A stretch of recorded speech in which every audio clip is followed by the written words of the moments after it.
Hi, I am Linda Tilson, and as one of the hosts of the Masculinity Unmasked podcast, I am called here today to speak directly into the hearts of the men and the boys joining us in this space. I want you to know that you are valued, you are wanted, you are needed, and not because of what you can produce, not because of how strong you appear, but because of who you are. Underneath the armor, behind the expectations, and beyond the roles that you carry. We know that the world rarely creates the space for the men to be tender, unsure, overwhelmed, or in need of support. But here, in this moment, you don't have to be the strong one. You get to be human. You get to be seen. You get to be appreciated. You get to be received. So, International Men's Day is really a reminder that masculinity is not a performance, it is a journey. It is one of courage, self discovery, healing, and becoming. And today, we are here to honor every man and boy walking this path. Not perfect, not polished, not doing it right, but showing up in whatever way he can. To the men who lead with heart, to the boys discovering who they want to be, to those carrying silent burdens, to those rebuilding themselves from the inside out, we see you, we celebrate you, and we thank you for being here.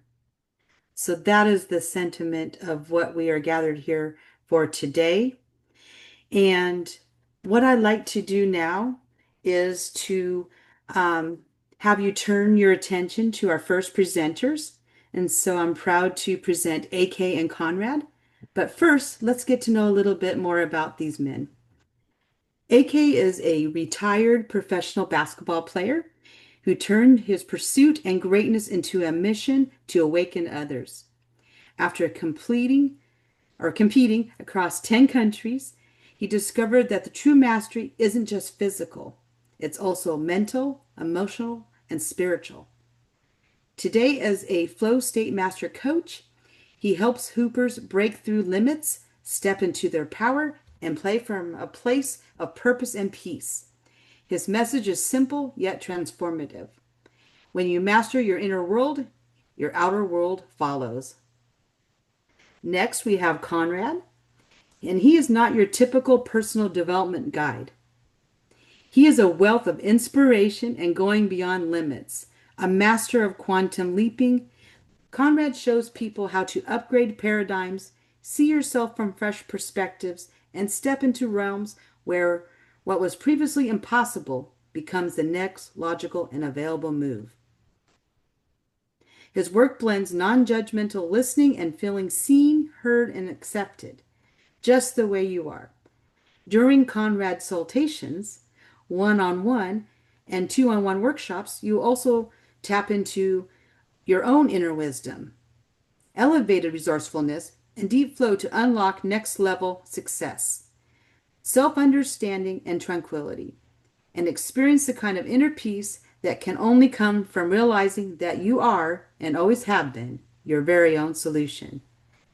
So, with that, I am proud to turn over the mic to AK and Konrad. Thank you.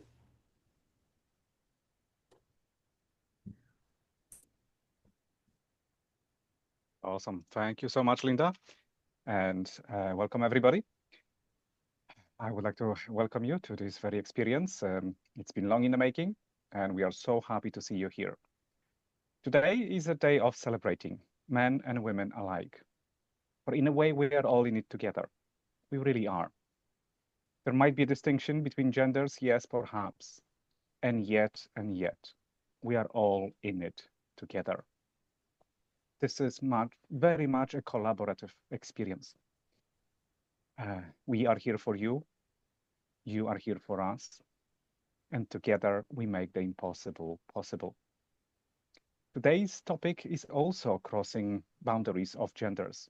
For the topic is that of going from survival to excellence. And as so many families have had their own issues, and that has brought a certain level of difficulty for kids and teenagers alike, those early forming years, they can be anything and everything. They really can. And so many young people, especially, um, their journey is that journey of going from survival to excellence. And if you feel that that might include you, my friend, then you are in a really fine company. Experience shows that even celebrities, people who achieve the top performance in their game, very, very often those people also started, well, in a place that they perhaps didn't wish to be at. It's just the way it is, perhaps. Perhaps there is a higher spiritual reason for that. And yet, they still managed to master themselves and create something magnificent. And so you can too. This notion of starting somewhere and then transcending what seems difficult, challenging, impossible even, is perhaps that very trait of a human journey here on earth. Realizing that it's all for us, through us, by us. And in that way, we transcend the whole predicament. We realize that it's all about us, so to speak. It's you versus you in the end. Your struggles, your successes, your victories, your downfalls, your failures, and how you embrace it all to finally get on top, to climb the mountain and enjoy the view, only to realize that there is a higher mountain available.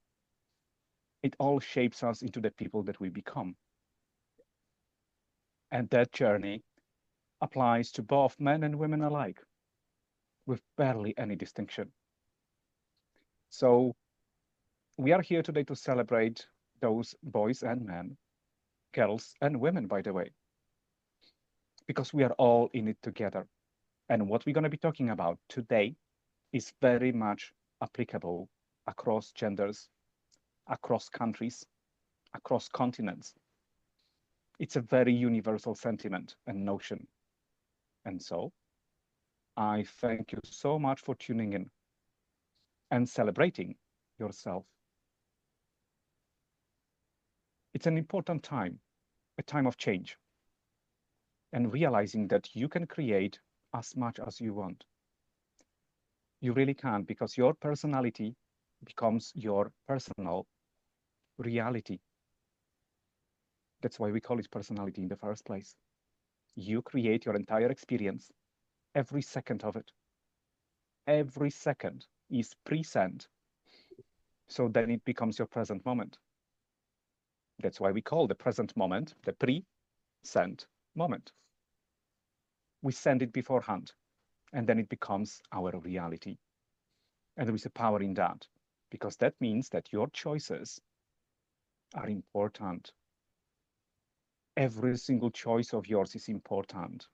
Even now, you can make a better decision, a different decision, a new choice, a fresh start. Right now, today, during this event and afterwards, tomorrow, and in today's time, you can make those new, fresh choices that will lead you from wherever you are to peaks of your own excellence. And this brings to an end this notion of being a victim of life, perhaps a survivor in that negative connotation of it, that the life is happening to you, because perhaps it's not. With that slight twist of the whole story, realizing that everything happens for a reason and for a higher reason too, you can actually put yourself back in the steering wheel, behind the steering wheel, in the driver's seat, and realizing that you have the power to create every month of your experience, every single year, every single decade. What you decide to do, how responsible you choose to be, will define your final outcomes. And a very good indication of it comes from the arena of sport. And this is where AK comes into play here. Literally, pardon the pun. In the arena of sport, this notion of self-responsibility is oh so important. Right, AK? Could you tell us a Yes. bit? What is it like? What is it like actually to be a professional athlete? You know, when I was listening to your words today, one of the things that you mentioned was making choices. And often I get this question of how to make choices, where to go or which team to play for, or, just kind of what next steps to take in life, right? And what came to me, or what usually comes to me, is this sentence that I very much live by that goes, follow your curiosities. So when you make those choices, right, it's again following your curiosities, following your passions. I remember, if I share a story here, I was playing college basketball in the United States, right? And this is already a pretty high level. And I remember before I turned pro, I had this coach, he was very tough on me. Let's put it that way. Tough. Okay. And I was training day in and day out, pretty much from the morning to the evening, 2 to 3 practices a day. And it was just, I didn't get no playing time. Like I literally was sitting the bench pretty much the first couple of years of my college career, and bear in mind that I am from Slovenia, and going overseas to the United States of America was like a big jump for me because I literally went from a place of knowing everyone to a place of not knowing anyone. So everything was foreign. And I literally went there for basketball, and then to not even get to an opportunity to play was very, very tough. But, all in all, there was one point in time where he called me into his office, and he said those exact words to me. He said, AK, basketball is not in your future. If I was you, I would focus on something else. you know? So imagine someone who supposedly is to believe in you, right? To kind of give you the rope, show you the way, than to say those words to you. So I guess the point I'm trying to make is back to the first sentence of following your curiosities. Literally, when he said those words to me, my passion, my curiosity for the game of basketball, my love just expanded. And I started laughing and I said to him, watch me.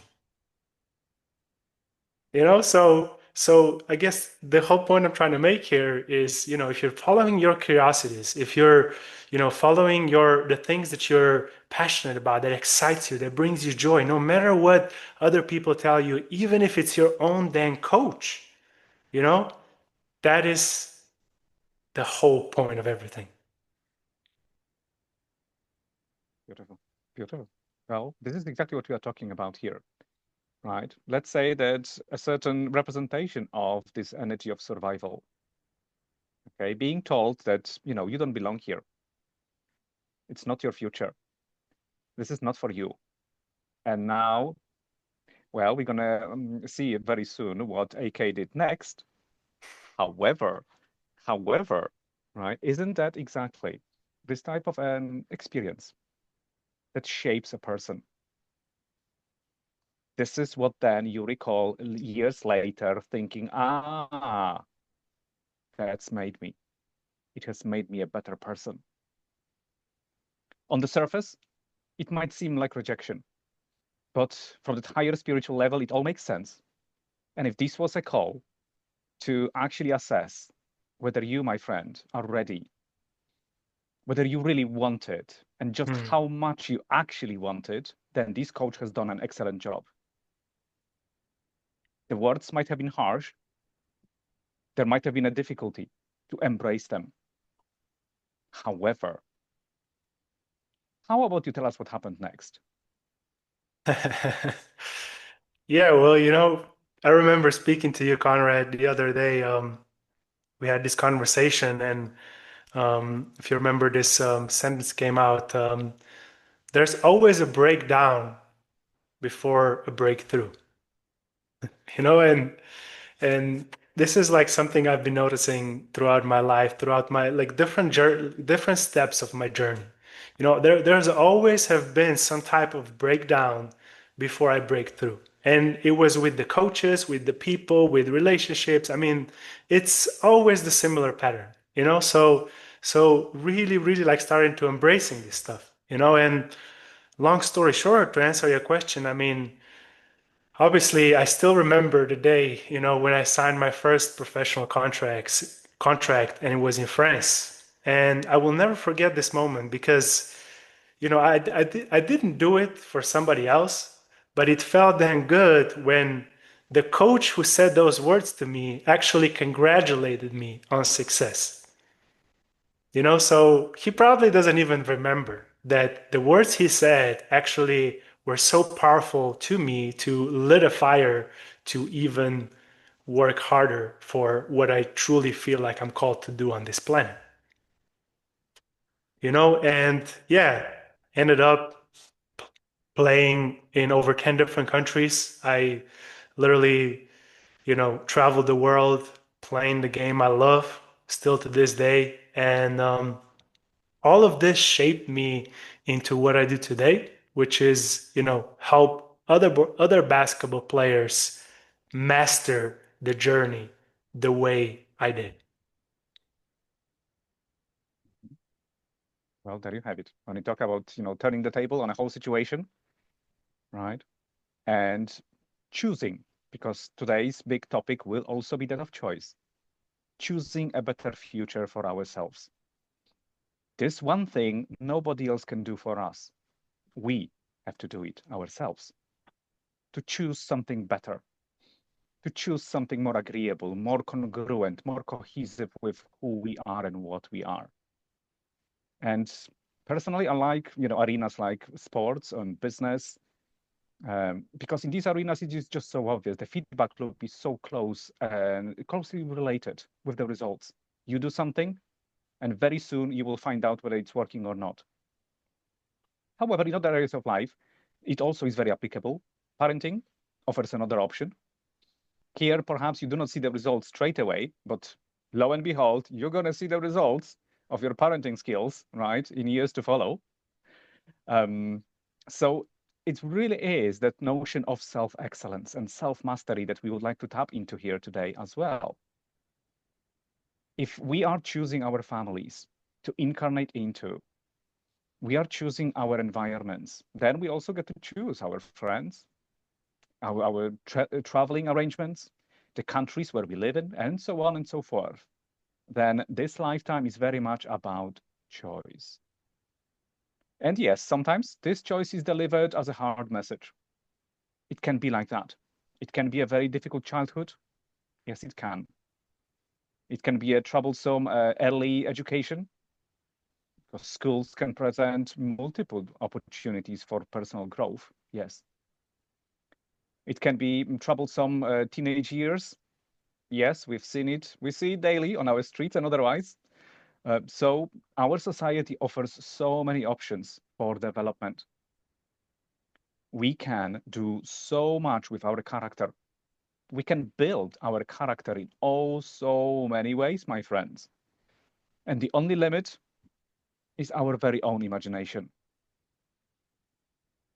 And so, whoever you are, whatever you wish to achieve, whoever you wish to be, I'm inviting you to focus on that, my friends. You can do the impossible the moment you decide you can. That's how the game is played.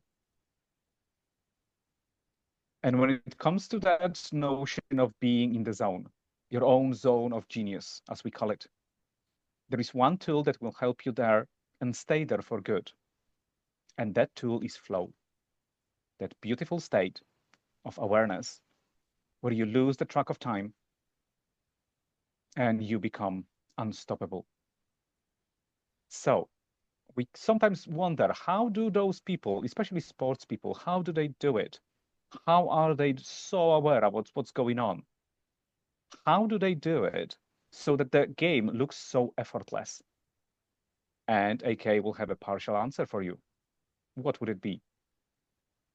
Yes, definitely. It's one of the key things, I guess, when it comes to the game of life or the game of sports or the game of basketball in my scenario, and the tool that, truly helped me access this optimal state of human performance, the optimal state of complete presence, if I may speak in that way, is meditation. So this is one of the things that, I've been applying not just in my personal life, but, to the players I work with, the people I work with, and it has done wonders. There's different ways to go about it, but yeah, like it's either guided or more so in quietness, walking meditations. There's different types of it, but definitely one of the keys to do that is meditation. I'm going to add to that because one of my favorite ways of meditating is actually doing the dishes. Because meditation is very much about presence, about being very present about the current moment, right? Right here, right now.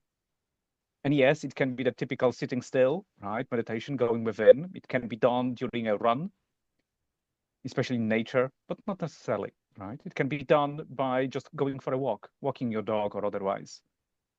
It can be done whilst doing the dishes.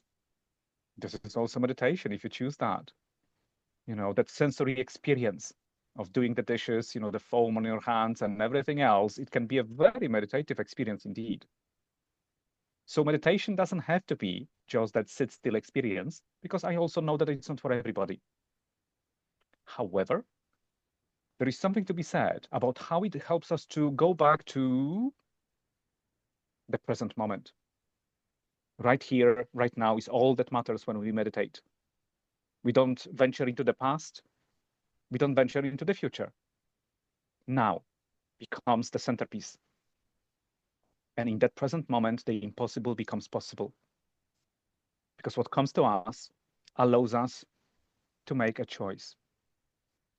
If there is any input coming in, that intuitive drive kicking in, allowing us some more information, in the now, we can make the choice to embrace that information and transform our very lives. That's why presence is one of those key tools in your own personal development, my friend. Meditation is one of the ways to get there. And in a way, what we call meditation is such a wide phenomenon. Such a wide phenomenon. It encompasses several various states, several various types of brain waves, more alpha, more theta, even delta. Meditation can be so many things. And yet, there is a given type of a meditative state that is really interesting with far-reaching consequences. And that state is a state of flow. That flow is partially a meditation. Yes, it is. We become hyper-aware of what is in that present moment. Whether it's with our kids, with our clients, at work, during sport, during doing the dishes. That flow allows you to be superhuman. It allows you to do the impossible. You become so productive, so focused. It literally makes the impossible possible. And once you learn how to engage into it, how to activate it, it can become a way of life too. It literally becomes your lifestyle. Flowing from one moment to another in total presence. This is where you suddenly see how to resolve your problems. They suddenly lose their power over you. You just know what needs to be done. And suddenly you have all the time in the world to do it. just like that. Just like that. Therefore, I can already see what AK is alluding here to, speaking about that state of flow that shows so beautifully in sport. In sport, entire team is in the state of flow. You can literally see which player is not in his or her flow because they seem to be out of alignment. They are just not playing with the team. And that's not on. When it comes to competitive team sports, being out of flow and alignment is a very selfish thing to do. And usually it leads to a defeat, personal and otherwise. So, AK, how about you tell us a bit more about that magical state of flow? The word that came to me was the word of surrender. So this is the key here. Okay, so, in order for you to maneuver through whatever the game of basketball, the game of sports, or the game of life throws at you, is to truly surrender, right? To be in that alignment, in that mental, emotional, spiritual, and physical alignment with yourself and with your environment. Okay, and one of the key things you have to do is surrender, right? So that is sometimes easier, harder than it seems. But why we have tough time surrendering? Okay, so I think this is a very important one. Why do we struggle surrendering? Why do we, why we can't do it? Is because we often seem like, or we feel like we have this illusion of control. Okay, we want to control things, right?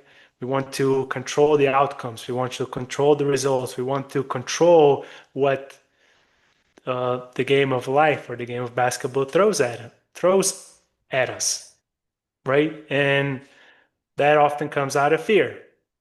Okay, and one of the, I guess, key things to do there is to truly dive deep into your fears. Okay, what are those fears running into the background, in your background, and then unpack them into, different, I guess, pieces so that at the end of the day, you're able to transcend them and not let them run you, but truly be able to surrender into the moment, into that presence as we spoke.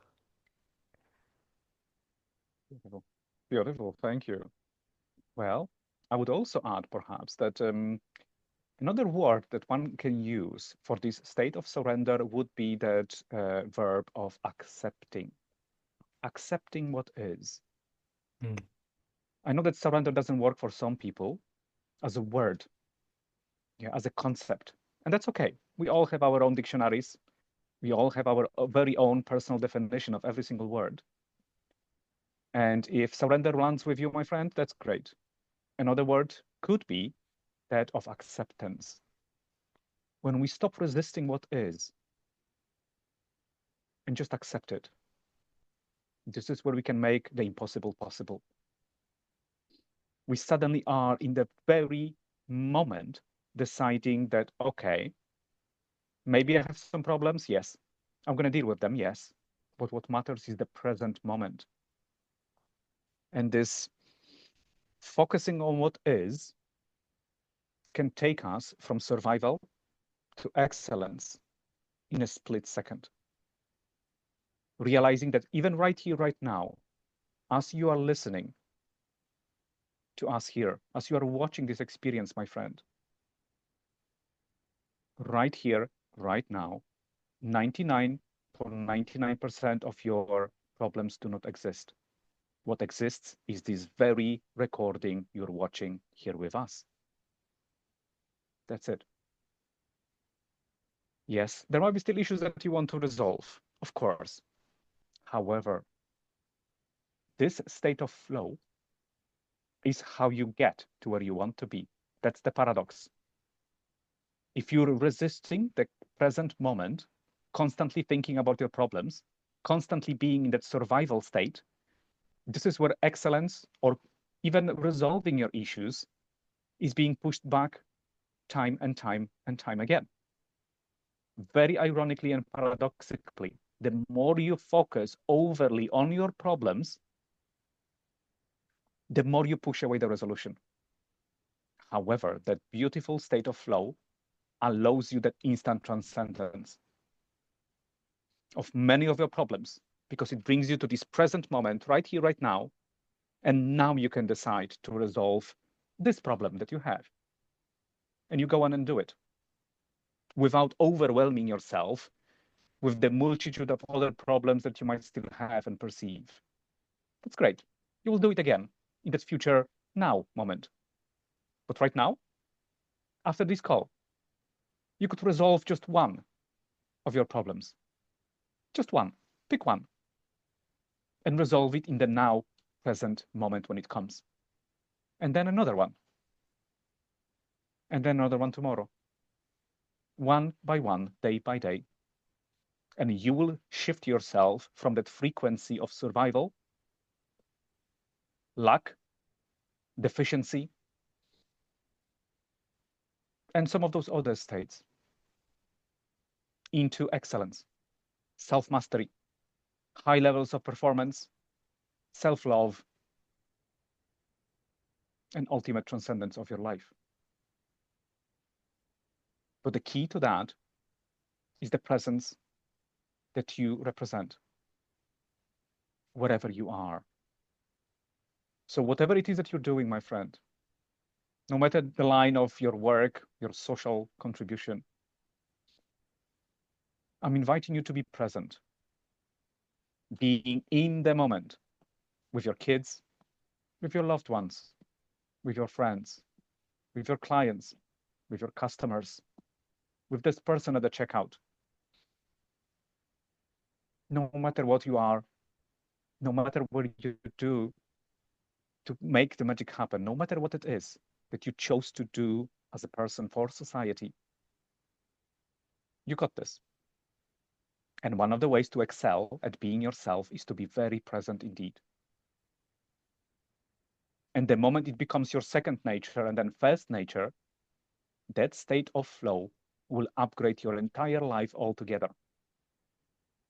It literally becomes a lifestyle to be so present, so focused, so diligent, so you. And I already thank you for it. I am already so happy for you. Because even by hearing those words, you are already making it happen. Perhaps you even chose to tune into this recording, to join us here in the future, so that you can make the impossible possible in your very own life. That's why I'm so happy for you already. And when it comes to this aspect of being that unique individual that you are, in divine duality, individual, I'm inviting you to think well of yourself. For that is one of those base foundations. If you will not think well of yourself, those other people might reflect it back onto you. Because the signal comes from within. You just broadcast it and it comes back through other people. So whenever those other people are doing something or saying something that hurts, I'm inviting you to look within. Why would you need that experience? Will you allow for it to throw you off balance? It's a choice to feel hurt in many cases, especially when it comes to language. People say letters and we feel hurt. It's like magic. People say letters and we feel hurt if we choose that. And it can throw us off our presence and balance. We suddenly get emotional. We might get triggered. And as we do so, we lose our presence. And suddenly well, suddenly we become a completely different person. Very often reason goes out of the window and we become overly emotional. And in that overly emotional state, we can say things and do things that we later regret because we've lost our presence, because somebody said letters and we chose to act emotionally on those letters. So I'm inviting you to be very mindful, as we call it, very present in your conversations. Because what I'm talking about is a skill that can be learned. It really can. This is this notion of personal mastery that we are talking about here. And even if that notion is not on your horizon just yet, then we are talking here about shifting you, my friend, from survival, anxiety, stress, into at least a reasonable level of peace and composure. And that composure, emotional composure, is such a vital piece for pretty much everybody. Parents, social workers, business people, sports people. That emotional composure in a given moment is paramount. So hey, AK, I'm inviting you to tell us a bit more about how important it is actually for sports people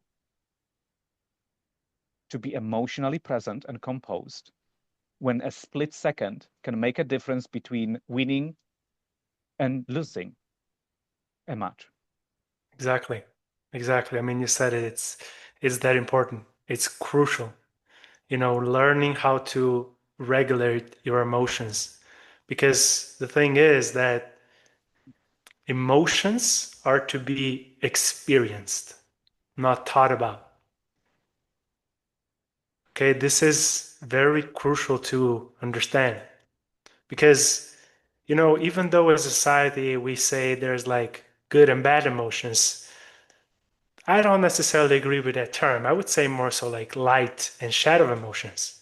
They're all emotions, which I also call energy in motion. And it's up to us to understand how to truly channel them. Just like you were saying, whether it's through conversations, whenever we allow those emotions to consume us, especially those what we call negative emotions, that's when all this like I get bad things happen in a way because we are consumed by them. But if we just, we experience them, the word acceptance comes to mind. Experience, accepting, embracing them, all spectrum of your emotions. There's no bad and good ones. It's just they're all energy. And you can use them all for, growth, for better self-improvement, to truly and again to the whole point, which is to stay in the present moment. And then shifting on here is there's another uh, moment you spoke about, which is what I call identity, which is the way I would put it, who you see is who you become. And I actually just had this conversation the other day with Linda, about identity being a story we tell ourselves about who we are. And if I remember correctly, you were talking about the environment factor, right? When someone else says something to you and then you start believing it. This is what I call, if I put it in more practical terms, dependent identity. When you base your beliefs on what other people tell you. Or if you base your beliefs on, results, like when you have a performance-based identity, right? On what you do in your life as a man, as a basketball player, basing your whole self-worth on what you provide, which is kind of like what we're trying to talk about today anyways, right? Like it's the same in the game of basketball. Many players base their identity based on how well they perform, And then the third part is that dependent identity, again, is like based out of ego. Is often we're trying to, go after things based on our ego. For example, if I give you, in terms of sports, in terms of the game of basketball, would be a lot of players go into playing the game for money, for, being the MVP, or fame or status, or all kinds of things that are based out of ego, which are not necessarily bad, but it's a problem when we base our whole identity on those, right? So, again, practically, if you want to turn that around, you go for what I call independent identity. An independent identity, right? So who you see is who you become. And an independent identity is based out of self-beliefs, not what other people tell you. An independent identity is based on values, not results. So no matter what performance you give, you keep the same values, and that's a strong, centered, grounded identity, right? And then finally, which is the whole key here, an independent identity is based out of love, not ego, right? So really loving what you do, the passion, the joy, that's doing it just for the sake of doing it without wanting something in return. That's what I call the unconditional love, right? When you have that unconditional love, that, you know, just literally doing something for somebody else, or just playing the game of basketball the way it is in my scenario, you know, living life, helping other people, whatever the case may be. When you have that unconditional love, when you have that independent identity based out of love, then you do it just for the sake of doing it without wanting or expecting anything in return at all. I hear you. And that would also be that state of presence, right? This lack of expectation. Or expectation can be a tricky thing to handle, let's say. And, now you've heard it from a professional athlete, just how much it takes to be excellent at something. And I'm inviting you, my friend, to consider what it is that you could be doing in your very own life to excel in who you are and what you do. Yes, there is an aspect of emotional composure, accepting those emotions as they transpire, letting them flow through you responsibly, yes, and then still bringing yourself back to the present moment and choosing whether you want to be affected long-term by those emotions or whether it's time to move on. And that choice we can make every single day, several times, many times over indeed. So it also happens in sports and in life that some people, those other people offer us opportunities for growth. Better players, they offer us opportunities for growth. A demanding boss offers us opportunities for growth. Unruly kids offer us opportunities for growth, and so on and so forth. And we can be resentful about it, or we can embrace the challenge. And there is a lot to be said about that. Because the moment we change our intention from it's happening to me towards it's happening through me, for me, by me, that changes the game altogether. And now we can excel. Now we can choose to be better. Now we can be a better coworker, a better sportsperson, a better partner, a better parent, and so on and so forth. Because we can wield that power of choice again. The world really stops happening to us. And in this new paradigm, we get to decide how good we get. And how cool is that? How cool is that? How wonderful that you, my friend, get to choose the level of your own excellence and performance and joy and love, including self-love. It's down to you. Nobody else can do it for you. Those people can inspire you. They can point towards certain aspects of life. Yes, they can. But you are the captain of your soul. You are the one person who can make things change. And it's best done when you are not under the influence of emotions. It's best done. Avoid making big decisions on a high or even on a low, because those decisions might not be the right decisions for you. So it's always better to wade through that emotional wave, let it pass, and only then make that big choice.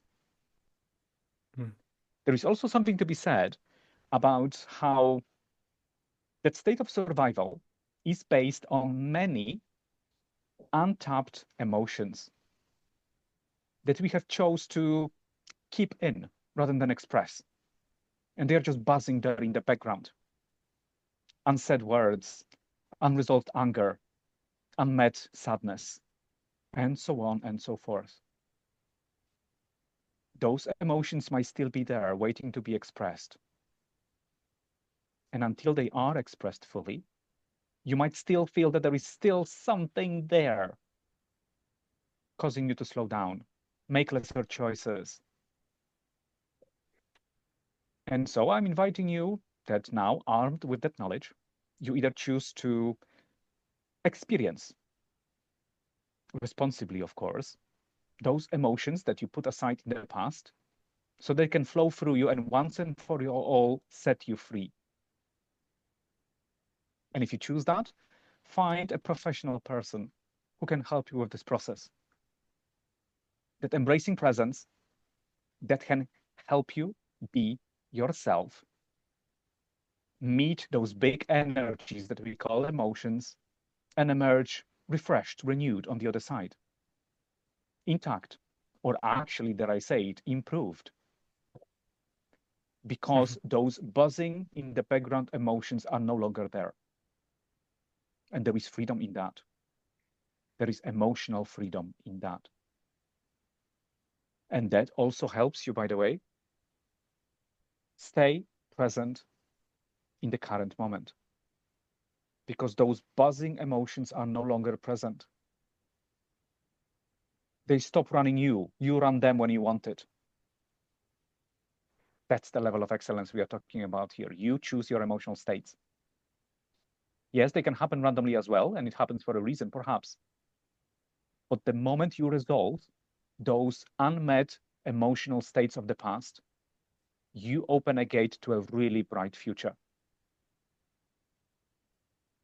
And that's why, for example, so many trainings in the world of finance and sports, to use those simple examples, are based on emotional competence. There are companies that even if you are a really accomplished investor and you get hired by that company will not allow you to touch $1 of their money until you go through and succeed in an emotional competence course and training.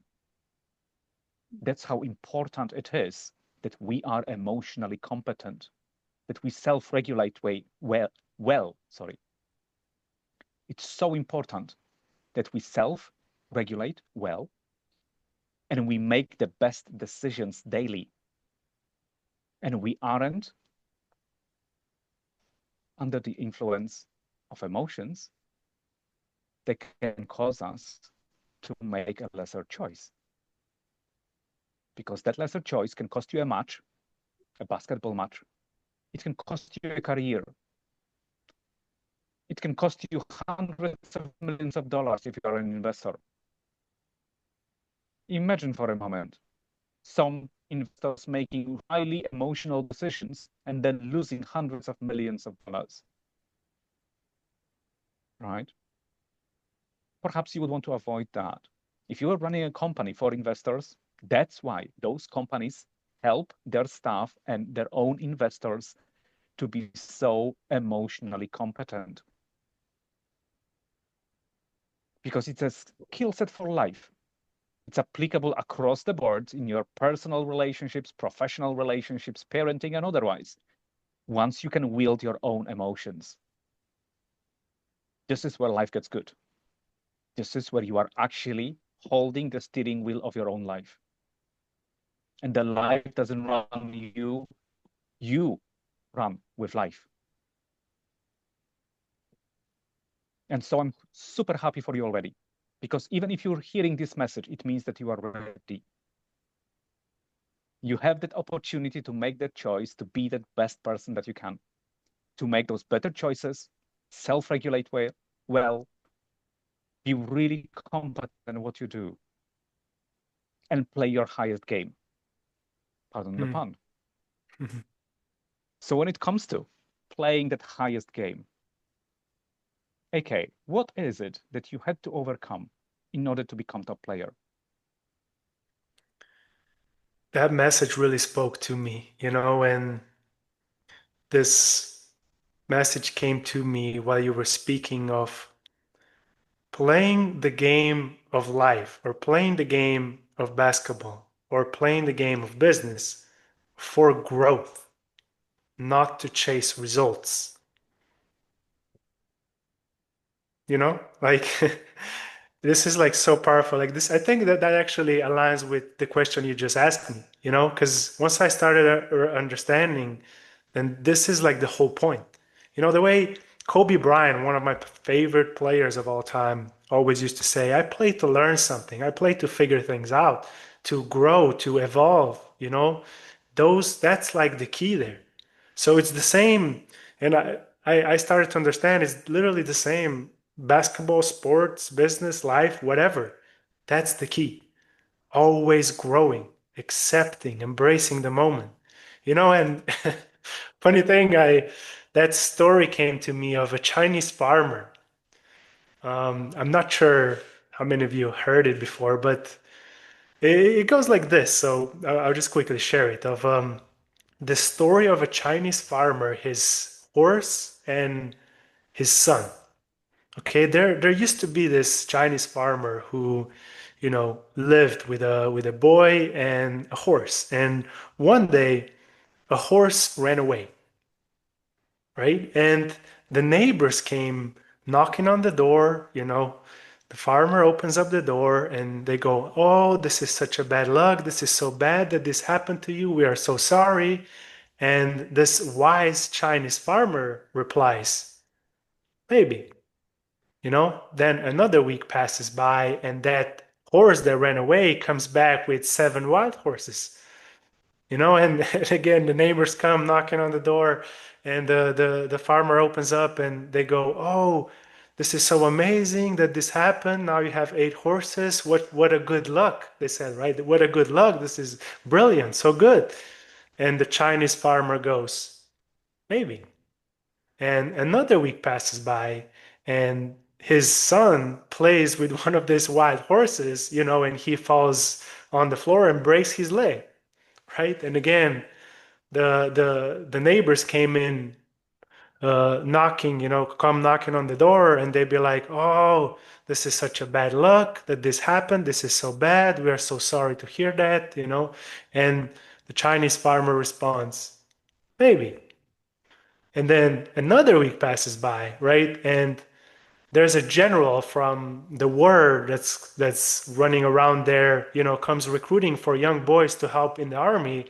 And obviously he sees his son being a cripple, and he's like, "Oh, I'm not going to take your son, he can't help me." And then again, his neighbors come in knocking on the door saying, "Oh, this is such a good luck, you must be so happy. This is so great. This is amazing." And again, the Chinese farmer goes, "Maybe." Right? So the whole point I'm trying to make with this story is that we often judge moments good or bad. Right? We say this is good, this is bad. They're just moments, right? As long as you use that to play the game of life for growth rather than judging what is or what isn't. And I feels like, yeah, this story just kind of complements the messages I'm trying to say here. So yeah, To sum it all up, when you ask me that question, growth is the key, not the results. Beautiful. Beautiful. I love it. I love it. That's exactly, by the way, what distinguishes people from that part of our society, our friends who are still in the survival mode. Because when one is in a survival mode, it's quite difficult to think of growth. It's just this paradigm is not there. One is trying to survive daily. So the notion of excellence or growth is just not available. However, like we said, we've already pointed out a few tools that one can use to shift oneself from that state of survival and into that growing, loving energy of excellence. And what I would add here also is that non-attachment, practicing what we call non-attachment to what is happening to us through us by us, can be transcendental to one's progress. Once we realize that it is important somehow for us to experience something that we are experiencing because we might have present it to ourselves. If it's happening, it means that we have chosen it on some level. And now it's a matter of what it is that we're going to do about it. So it's all applicable in sports, in business, in life, at work, in parenting, and so on. Presence, flow, non-attachment, playfulness, I would even call it, emotional regulation, and emotional composure. Even just these can already help people across the world reach those higher states of being and awareness, enjoyment of life, enjoyment of everyday life and existence. And should you choose that, my friends, this is also where AK's Academy is open. If you want to practice in practical terms that state of flow, learn about it, then AK can help you with that. This is where you can excel at the game that you play and be the very best that you can.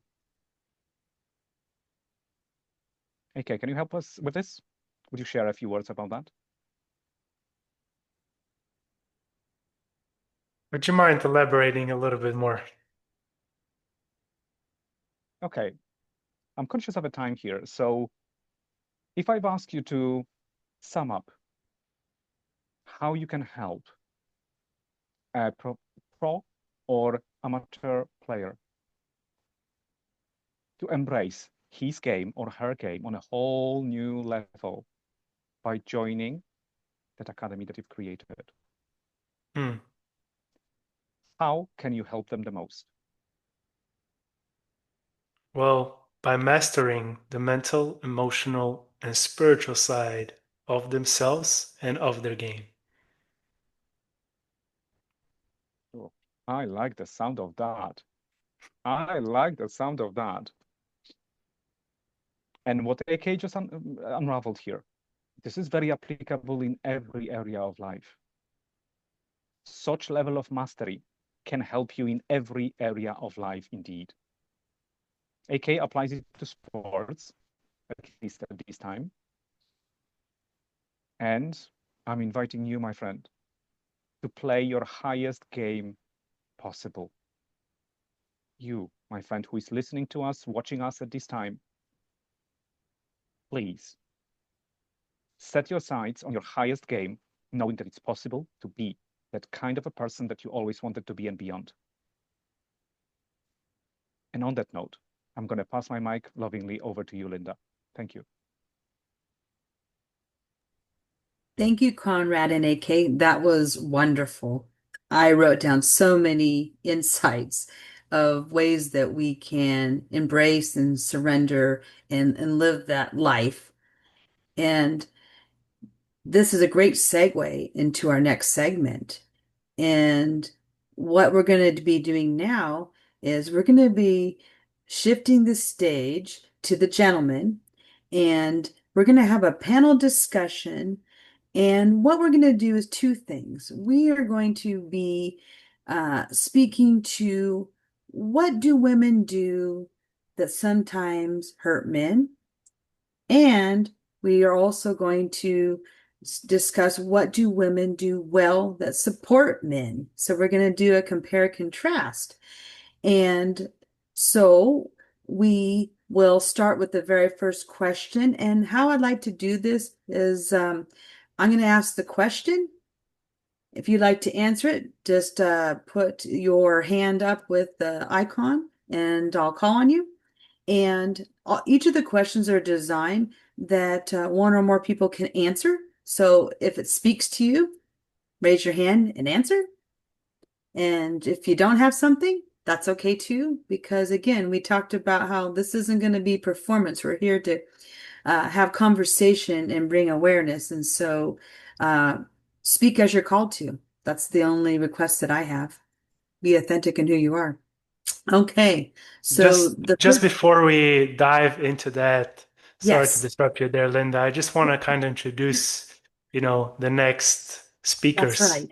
if I may so call it. Yeah. So the next two are going to be Linda and Mick. Okay. So Linda Tilson and Mick Rutias. And I guess Linda already mentioned the things that you're going to be speaking about, so there's no need for me to introduce that. But I would like to take a moment just to kind of to introduce the two speakers. Okay, so Linda is, a friend of mine, a behavioral change strategist who helps people rewrite their stories, as she describes. So from my experience, she creates this powerful and very safe spaces for people to share and transform. So thank you for doing that, Linda. Very much appreciated. And the other speaker is Mick, who is also a dear friend of mine, who's actually describes himself as a spiritual life coach who guides men back into their authentic, confident, and a man with purpose. He also challenges this old ideas of masculinity and brings the truth forward.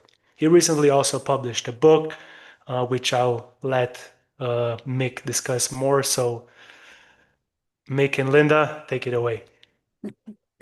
Thank you for that warm introduction there. Mick, did you want to talk about your book just a little bit? Thanks, AK, and also thank you, Konrad, for what I was just listening to. It's really helpful, as well as Linda, for being here. Do I want to talk about the book? Well, past weeks I've been in a lot of conversations with men and women, especially, about what it means to be masculine, and I just had a lot of women complain to me about the men of nowadays, how I just hear a lot of women complain that there aren't any good men out there anymore. And I know a lot of men, and I think there's definitely a lot of them out there. It's just that for some reason there's something that's going wrong. And I decided to dive a little bit deeper into that and to look at what it means to be masculine and look at what it means to have a relationship between the masculine and the feminine, how these two dance together, and see if there were certain things that work and certain things that don't work. And I feel like I found them. And I decided to put that in the book. So thanks for mentioning it, AK. I'm sure I'll when we start going and this conversation develops, I feel like I'll be referring to the book a bit more. But this was the general why behind the book. And this is the general why we are having this conversation, because men and women coexist and are interdependent on one another. But the only way that we can do that dance together is when we actually stop assuming and start asking the questions, so that we have an inner knowing of what needs to happen to make those relationships click, to make that dance become one that's enjoyable and that both individuals look forward to. And so the very first question that I'm going to put out of the gate here, because I think it's really important, is what is something a woman has done for you that made you feel truly seen or valued.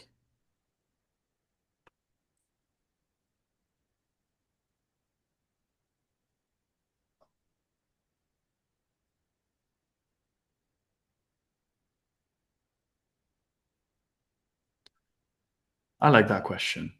I think this is definitely it's going to depend. I think every man here or woman here will have a different answer to that question, because we all feel seen and heard and appreciated in different ways.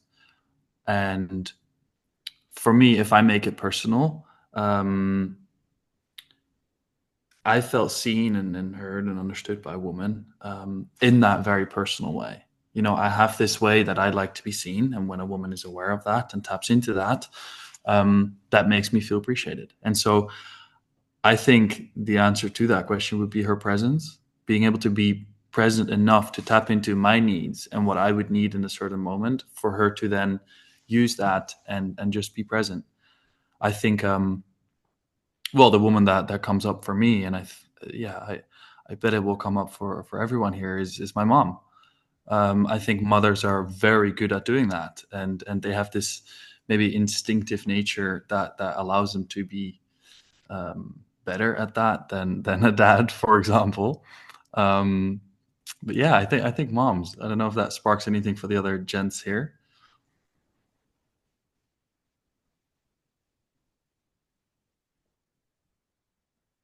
I would say, if I may add, for me personally, I've delved quite deep into the topic of completeness recently.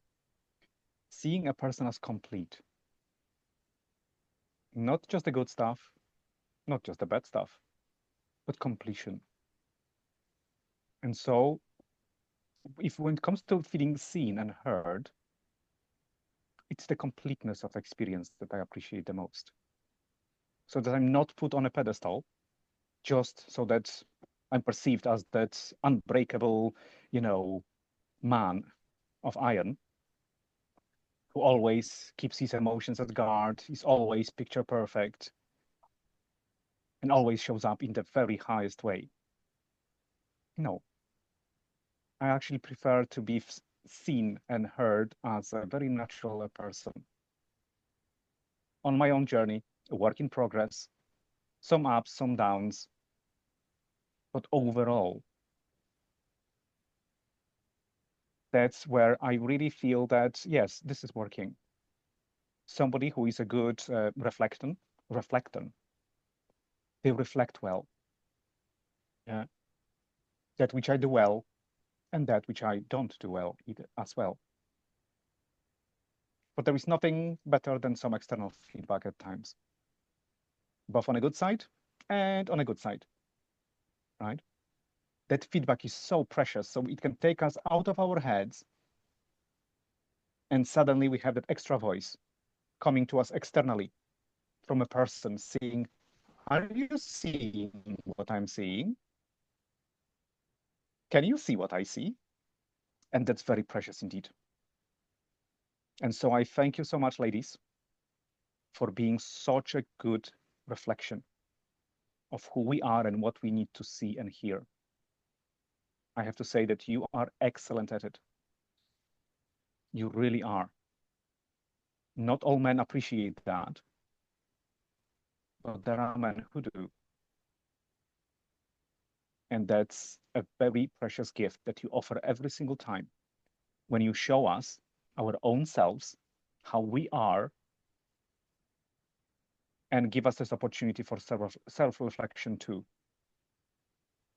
after what is said and done. It's very precious indeed. And for me, this is this aspect of mastery of life, comprehension, playing our roles well, in the best of ways. When you offer that loving, embracing space, you say things as you see them without judgment, and offer us that opportunity for grace, reflection, self-betterment, making perhaps better choices, being more expansive in our way of being and thinking and feeling. And for that, I really thank you, all of you, and every single one of you as well. Thank you so much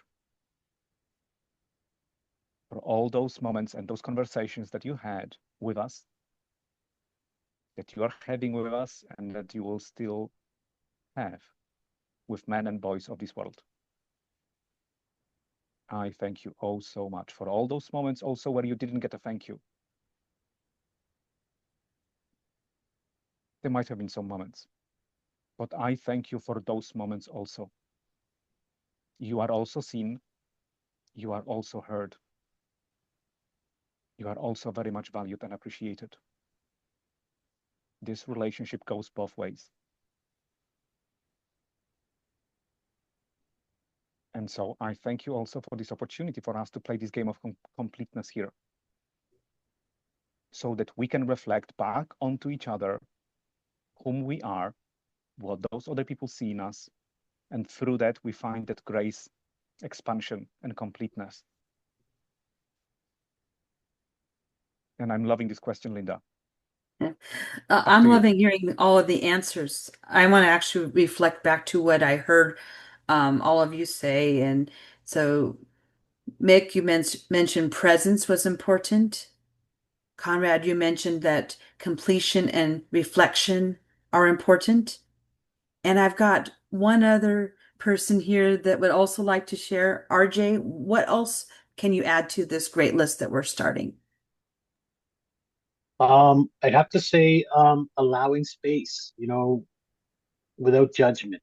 Honestly, a lot of times as partners, as spouses, we want to say something, but we may be worried about, are we going to hurt the person's feelings? Or is what I'm going to say being going to be taken to offense, right? Is it going to hurt the person I'm talking to? And especially and I'm thinking about my wife here, obviously, and it's something we had to learn together because we have been in the space of speaking our minds, and that conversation turning into something volatile, right? So I think, like I said, allowing the space without judgment to speak our minds freely. Of course, you want to take into consideration what you're going to say to or about the person you're going to say it. But at the same time, um, a lot of couples, they say, "Oh, I don't argue with my partner."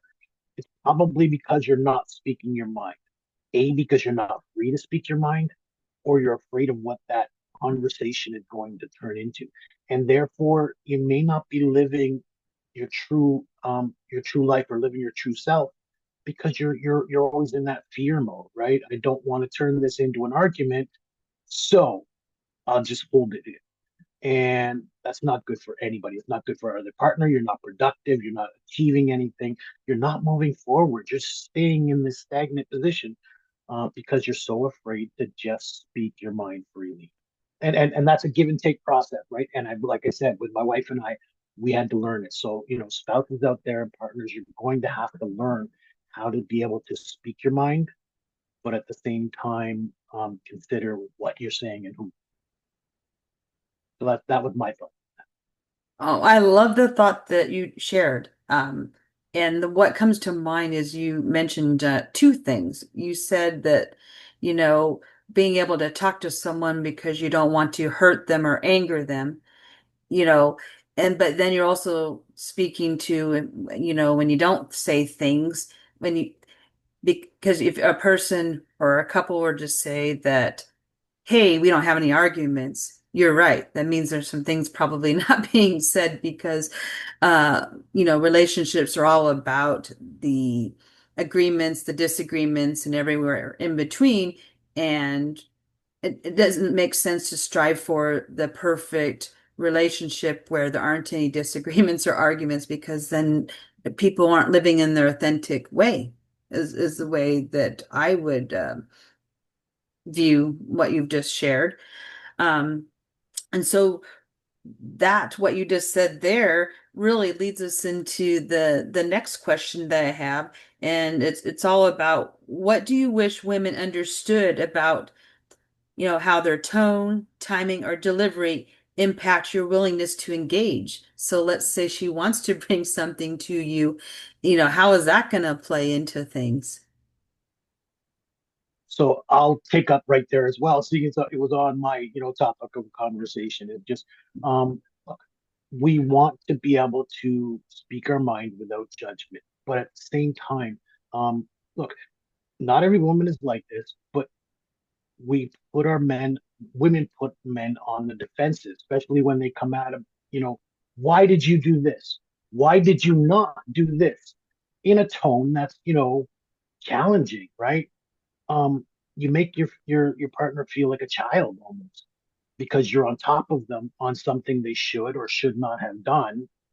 Um, and it puts our back up instantly, right? It puts us in a place of, again, that fight or flight. Now, am I going to be, oh, I'm sorry, I really mean, didn't mean that. Or are we going to be like, look, man, why are you on me about this? So now it turns it into that volatile topic that I was talking about earlier. So, again, coming at it with a place of non-judgment. Yes, I may have done something wrong. I'm not saying, I'm not perfect. I get it wrong on lots of occasions. But the question is, how can you approach it with the consideration of the person you're speaking to, right?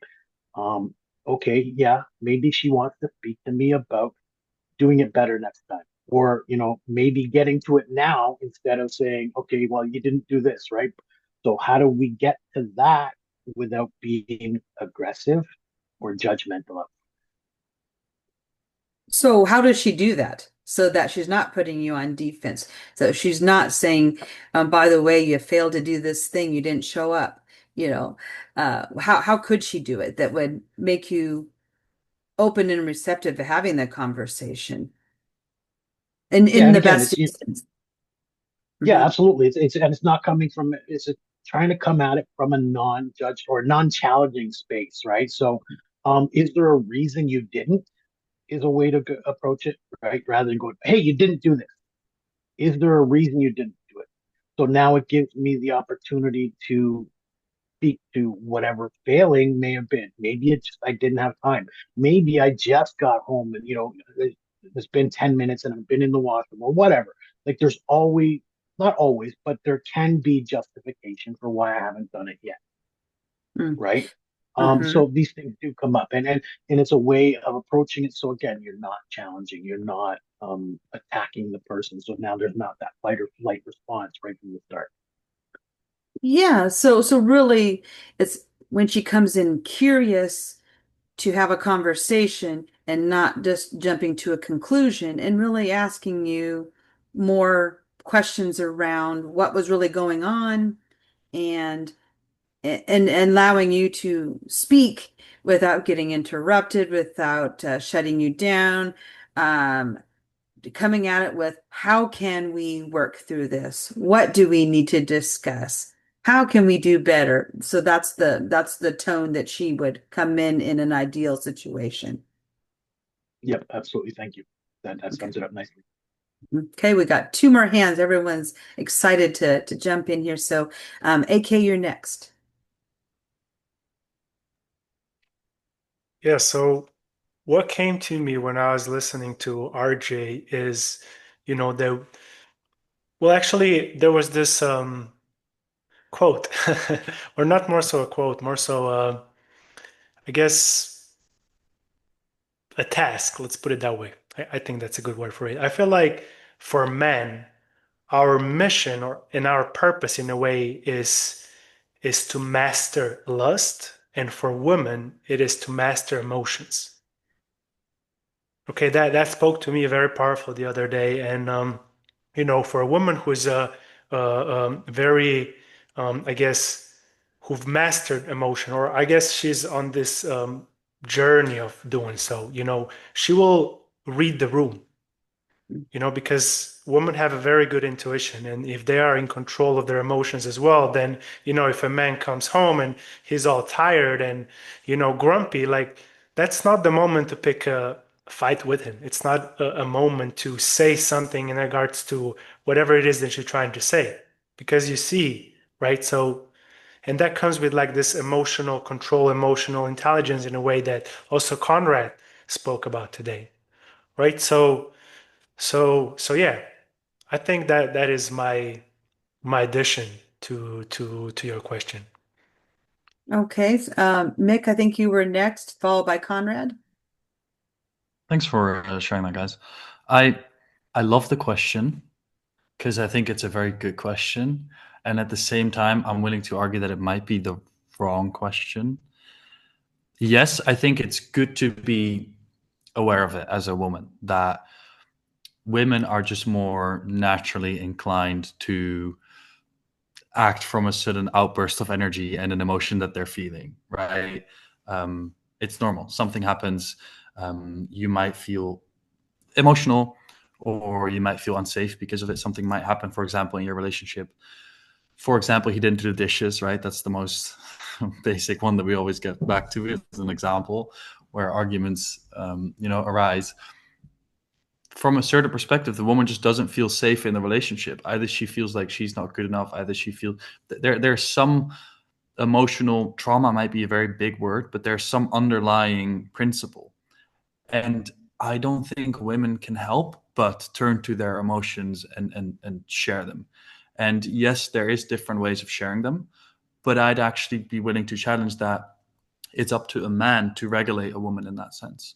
I think when a man can be grounded enough within the relationship or within himself, it doesn't matter how she responds because he'll be able to ground her back into it. I think for women, it's almost default to get into that emotional state and to have trouble with having control over your emotions, like you said, AK. Like it's their task maybe to master that. And I think it's that task for men as well. It's about dancing with the feminine. And yeah, maybe sometimes you come home from a brutal day of work and your wife's there screaming at you that you didn't do the dishes, but then it's the invitation to the man. How will you deal with that? All right, this is what's happening. Are you going to approach that from the way of life is happening to me? Oh, this, my wife and I have such a bad day. Or, are you going to be happening to life and say, all right, this is what's happening. What am I going to do about that? How can I show up as a man within this relationship to make my woman feel more safe or to help her emotions calm down? And I think men can do that by groundedness, as well as developing solid communication techniques and just understanding what you can say and what you can't say to women that will, possibly enhance these emotions and have them erupt or kind of make her feel safe again. And I just wanted to add that. Thank you. I'm going to turn it over to Konrad and see what he has to say, and then I will come back with my thoughts.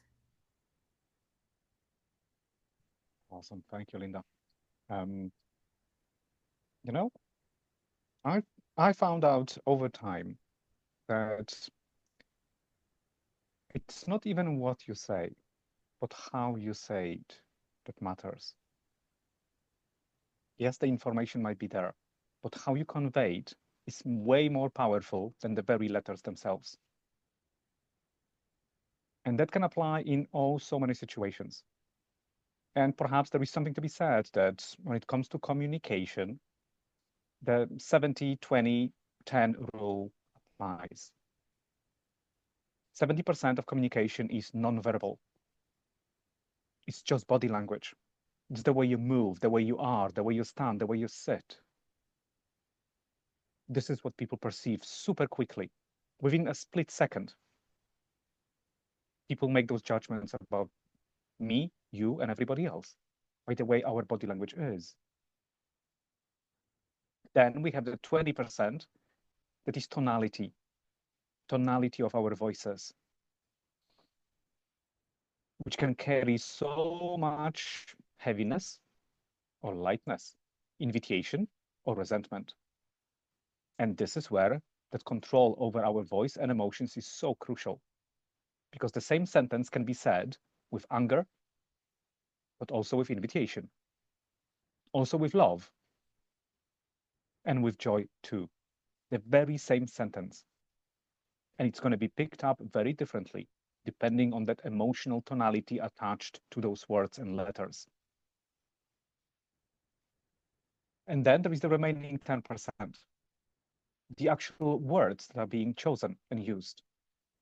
Imagine if this theory were to be true and only 10% of our communication relied on words themselves, however important they might be, then the actual bulk volume of work is in being a master of your body, your emotions, and your voice. How cool is that? Just these three things can already massively improve and upgrade your relationships. Just that. Body language, tonality of your voice, emotions. Even if you're not a public speaker, even if you're not very eloquent, it doesn't nearly matter.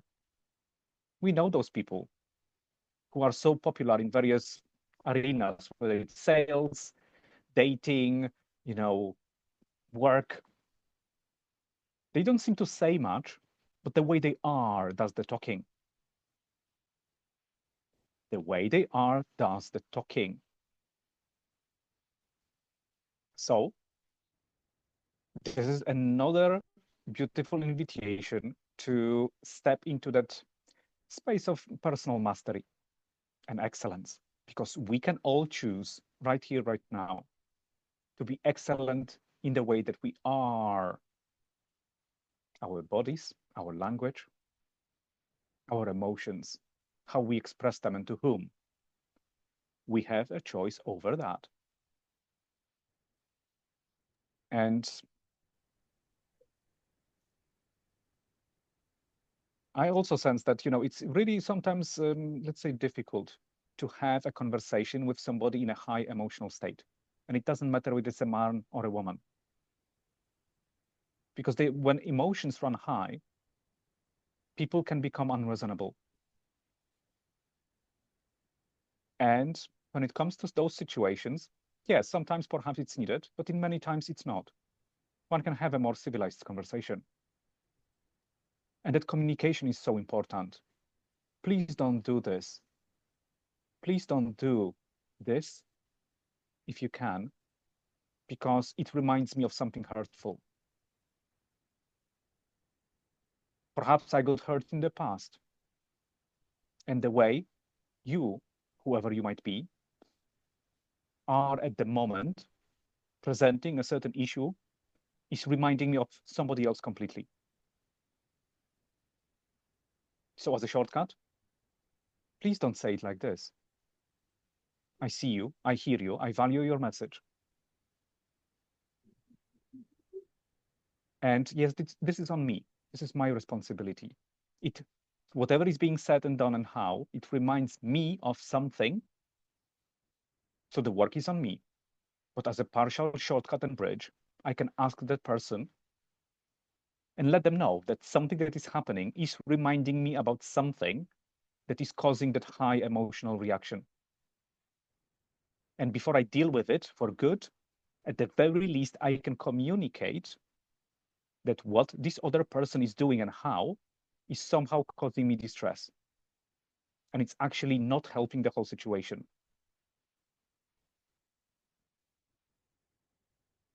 And having said that, maybe just to wrap it up here as well, I think it's becoming very obvious that communication is so important, right? We have some mind readers, but not everybody is a good mind reader just yet.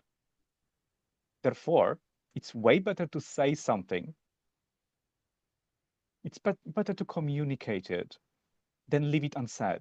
That's also why I'm inviting people that I work with, for example, to say that which goes without saying. Because in many cases, we have those unspoken truths sitting there in the background, lingering in the background. Oh, you should know that. Oh, isn't that obvious? I thought you knew that. And it can go on for years or decades. I thought you knew that. Wasn't it obvious? Well, no, it wasn't. Because my perception of that experience from years ago was very different to yours. So your truth might not be exactly matching my truth about something that we experience together. And experience shows that we all have our very own personal directory, and let's say a certain way of defining everything that we perceive. When it comes to our dictionary, we are very unique. Every single word, family, safety, love, abundance, and so on and so forth, we have a super specific definition. So sometimes we can be using the same words, but they mean to us something else altogether. So when it comes to this timing of delivery, timing, delivery of a given conversation, it's also very worthy of remembering, I feel, knowing that the other person's definitions of every single word used might be very different to ours. And suddenly there is grace in those conversations. There is grace because we realize, oh, perhaps we do actually agree. It's just the words aren't quite matching. Perhaps I can use a different word, just like we did with AK earlier on. For him, one of the keywords is surrender. And it's a beautiful word. For other people, it can be acceptance. That's what activates them differently. So it's also good, by the way, to establish that dictionary in a given relationship. What does it mean to you when I say family? What does it mean to you when I say financial freedom? What does it mean to you when I say productivity? What does it mean to you when I say organization? How would you like for our life to be organized? And what does it mean to you actually? And suddenly we build that bridge that makes the relationships exquisite, beautiful, complete. And on that note, I'm passing my mic over to you, Linda. So to briefly summarize, what I was hearing is that we need to be responsible for how we bring ourselves into our conversations. We need to remember that communication is something that needs to happen because absence of it means that we're expecting another person to read our mind. We also have to remember that how we use one word, it might not be the same as what somebody else is using. And so find the commonality and remembering that only 10% of our communication is at play, whereas 70 is nonverbal, 20 is the tone that you're using. And when you remember all of those things, we're committing to show up in a way that we honor ourselves, we honor the people that we're speaking to. And when we can do that with authenticity and honesty, we're going to get there a lot quicker because, what Mick had said is, I'm going to challenge this. And so what he was advocating for is, yes, women could come in and bring all these things there. They could be very emotional about things, and that isn't necessarily a problem. And so how the man chooses to take that emotional state, those things being said, the timing maybe being right or wrong. It's like, well, how can I help you? How can we help each other? You do that, things become a lot more cohesive, and that's how the best relationships are formed. And it's honestly how you stay connected to another person because you want to. When everyone takes their responsibilities and roles and shows up accordingly. This conversation here is just the beginning, the tip of the iceberg. I'd love to go more into it. However, we've got some other great, amazing speakers that are also going to be presenting. And so in interest of moving that forward, we're going to end here and we'll revisit it, I know, at another place and space. So with that, AK, could you take us to the next conversation that we're going to have? Yes, definitely. Thank you, Linda and Mick, for this panel discussion. So our next speaker coming up is RJ Horner. He's a veteran in personal development with over 12 years of experience, and he empowers people to take ownerships of their life and choose a better, stronger path. So he's going to be speaking about what it means to be a man, and he mentioned a little bit about that in our panel discussion already. So I'll just let RJ take the mic on this one. So go ahead. AK, thanks for that introduction. Yeah, listen, I want to invite everybody to celebrate men and boys. That's what we're here for today. So, welcome to a fantastic celebration for International Men's Day. And on this day, we gather not just to celebrate men, but to reflect on what it means to be men in today's world, in our work, in our families, among our communities and peers, and within ourselves as our own beings. We're going to reflect on who we are as men, who we're expected to be, and who we can become with the right support, guidance, and inspiration. See, being a man today is not about ego, not about dominance or toughness, as we've been taught. It's about responsibility, integrity, character, and contribution. It's about who we are when no one's watching and how we lift others when everybody is watching. So let me start with a simple but deeply inspiring question. What does it mean to be a man? For generations, the answer was clear, or at least so we've been led to believe, right? Men were expected to be strong, the family provider, the protector. We took care of things, often without showing emotion, weakness, or doubt. We were supposed to know what to do and step up to do it and keep that family surviving, thriving, and not allowed to delve into deep concerning emotion, right? But the truth is, being a man is not about living up to someone else's definition. It's about defining yourself and living with your own value, right? So being a man means being courageous, getting up daily, rising, stepping up into what may come of today, not knowing what's before us, right? It's about facing our fears, not avoiding them, right? We're all going to have fears as human beings, but what we do with that fear is what defines us as a man. Are we going to shadow from it, or are we going to step forward and overcome what those fears are?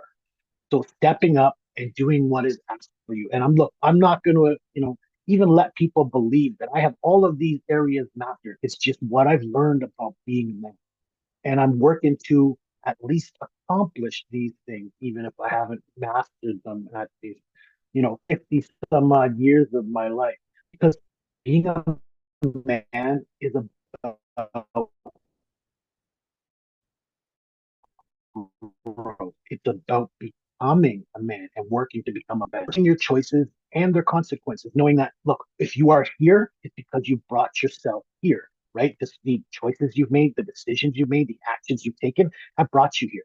But owning the consequences that come along with all of these choices that you've made. It's about dealing with life head on and with the life circumstances that we face every single day. It's about integrity, keeping your word, even when it costs you, right? Doing the right thing, knowing that that right thing is going to have those consequences that we just talked about. Just do it, but do it right. That's the goal to becoming a better man. Being a man is about compassion, right? It's being strong enough to deeply care. I remember a boss of mine, former boss. I used to say when I was at one of my worst states, I don't care. I really don't care. You know, but he pointed out to me in a not so harsh way, but a slapping way that look, if you didn't care, you wouldn't be so upset, right? In other words, that emotion hits us deep, but it's because we care about things that we care enough to take action, to do something about it. And that's what true strength is. And it's embracing that emotional side that we have, learning that here is how I react. here's how I respond to things. But allowing those emotions and learning to live with those emotions in order to step forward. You may have heard from your peers or authority figures, look, just be a man already, right? This is a toxic belief that to be a man, you must maintain certain standards or qualifications. Never for a minute believe that because you don't meet these standards that you're not a man, but you should at least aspire to grow into them, right? Reaching for them as a daily practice. True masculinity isn't demanding you be someone you're not. It's transformation. It's about becoming a better man as a daily practice, working every day to develop who you are and who you can become. Step into that person, step into being that man. When men show up as their authentic selves, not perfect, but purposeful, they change families, they change workplaces, they change and influence their community. So let's talk about that phrase, being the man, right? You know, it's a stigmatism that we live with. Culturally, that means being the best, the alpha, the winner. Too often being the man has been tied to status instead of sub competition instead of contribution. Being the man doesn't mean being better than others. It means being better for others, right? It means showing up as a leader, not a boss. You are not dominant. You are learning to work with others to help them become better. Um, it's, you know, being a servant, not a savior. We're not here to change the world or to demand that somebody do this over that. It's about being a mentor, not a master, right? We are working with others. We're talking about empowering with, not power over others. The measure of a man isn't what he controls. It's what he cultivates. Even if you're only leading yourself, you're leading for others. You're leading yourself, again, becoming better for others. So you might serve others. So you might make a better influence within our community or in our society as a whole. So ask yourself some questions that might help you to become a better man, to lead and to serve daily. What am I leading? Am I a parent, a family member, a coworker, business owner, or even a community leader, right? These will help define you as the person you want to become. Who am I serving? Am I leading myself, my family, my friends, clients, right? Who am I working for? And then what legacy am I building? How do I want to be known? Yes, your legacy is about what are you known for when you're gone? But what about the legacy you're leaving now? What about that person you influenced today?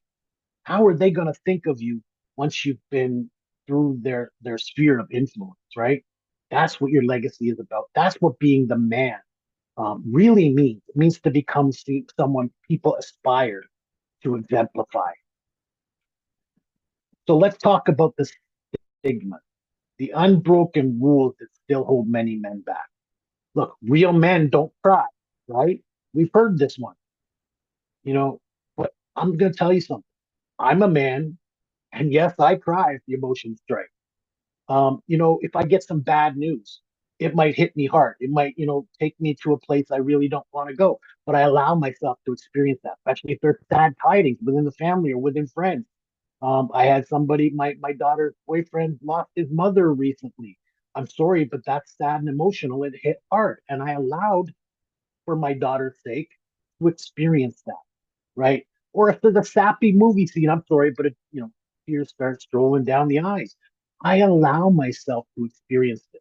And I don't think I'm any less manly because I do, right? Real men don't ask for help.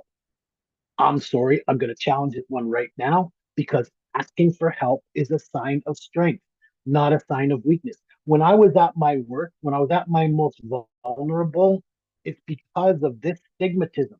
I couldn't ask for help. I couldn't reach out to a doctor or to my friends for counsel.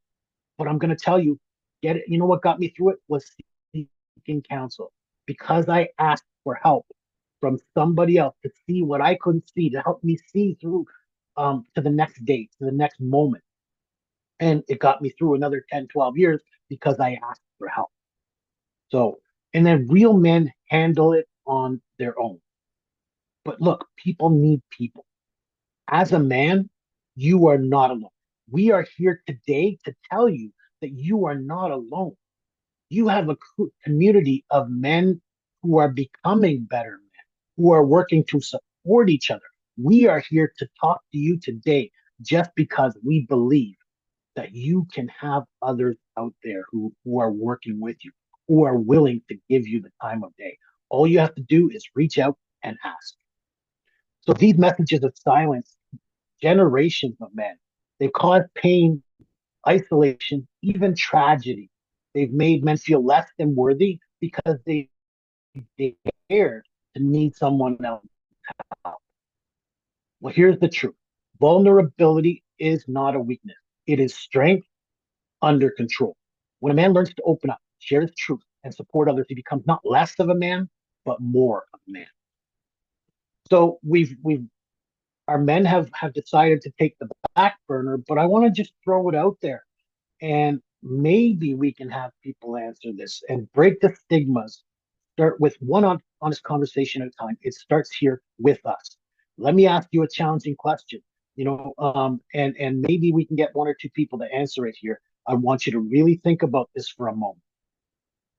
What belief or expectation about being a man have you carried that maybe it's time to let go? Or perhaps you've recently learned to let go that has helped you step forward as a man.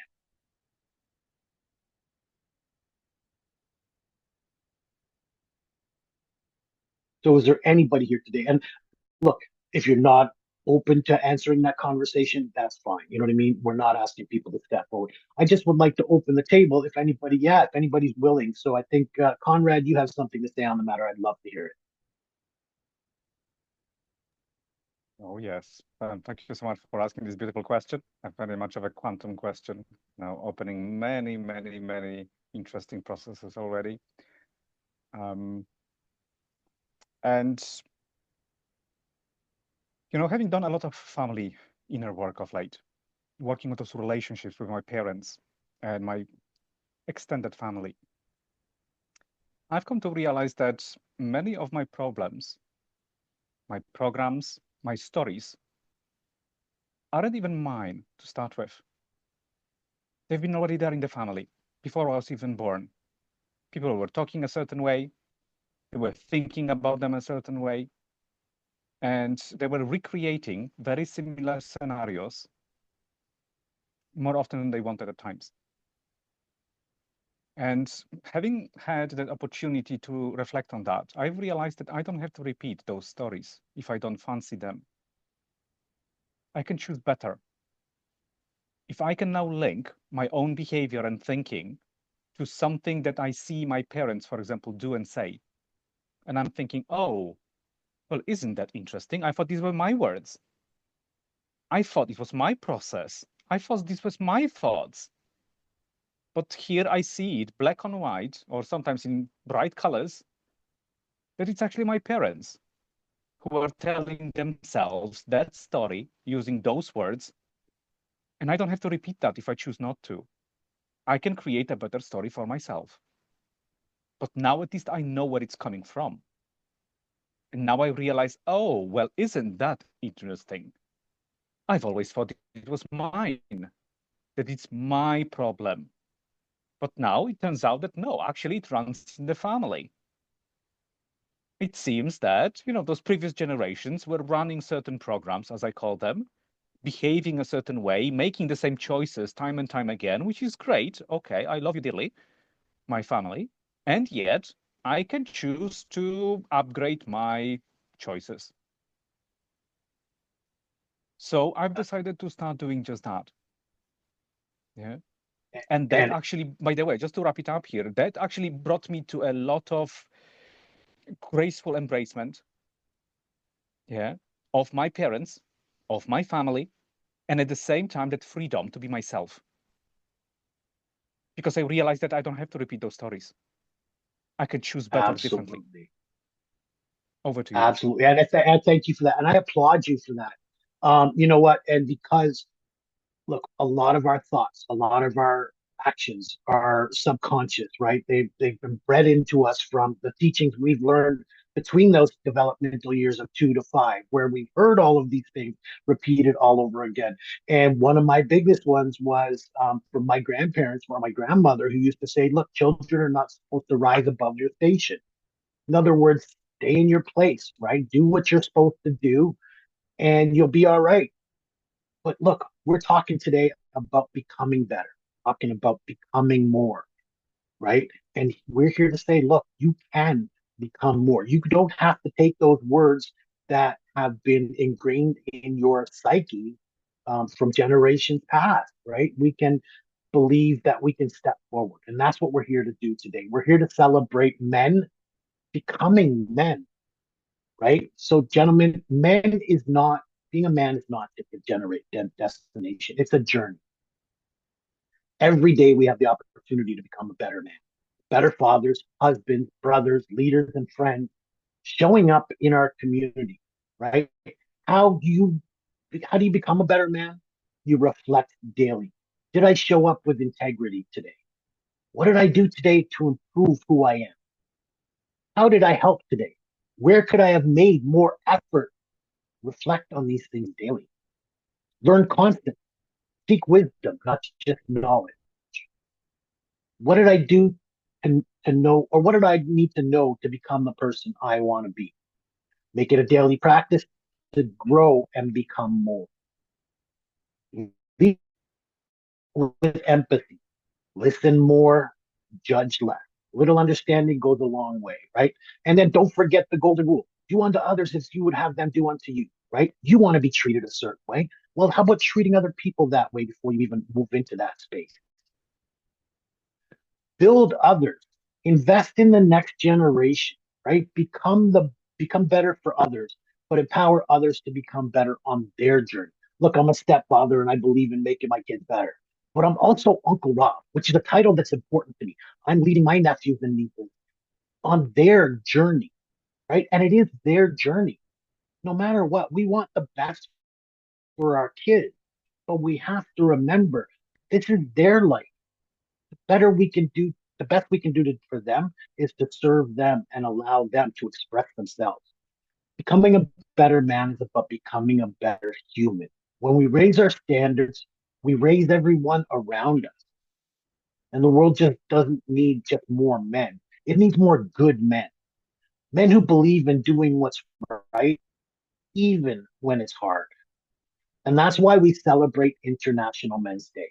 Not just to compete with women's progress, but to complement it, to demonstrate that our women need our men and boys to become the best they can be. Best fathers, best husbands, best neighbors, best co-workers, and those community representatives. We want to celebrate that we're better together. We want to celebrate the fathers who show up, the mentors who guide our future, the boys who dream of becoming better, the men who chose love over anger, presence over pride, and growth over comfort. So I want to talk about, in case we haven't done it today, is the 6 pillars of International Men's Day. This belief that we're trying to represent. So the 6 pillars are: number 1, to promote positive role models; number 2, to celebrate men's positive contributions to society; number 3, to focus on men's health and well-being; number 4, to highlight discrimination against men; and number 5, to improve gender relations and promote gender equality; and number 6, to create a safer, better world. And I don't want any of us to ever forget why we're doing what we're doing here with International Men's Day, recognizing it every year. Let's celebrate every man who's doing his best and every boy learning what it means to become a better man. Let's honor the men who've taught us and commit to being the men who will teach others how to be better men. Gentlemen and everyone here, remember this. Being a man isn't about power, it's about purpose. It's not about pride, it's about presence. Not about control, it's about contribution. So let's make a pledge today to live with integrity, lead with heart, and love with strength.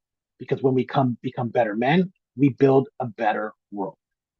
So I want to thank you for being with us today on this celebration of men and boys in recognizing International Men's Day 2025. Thank you.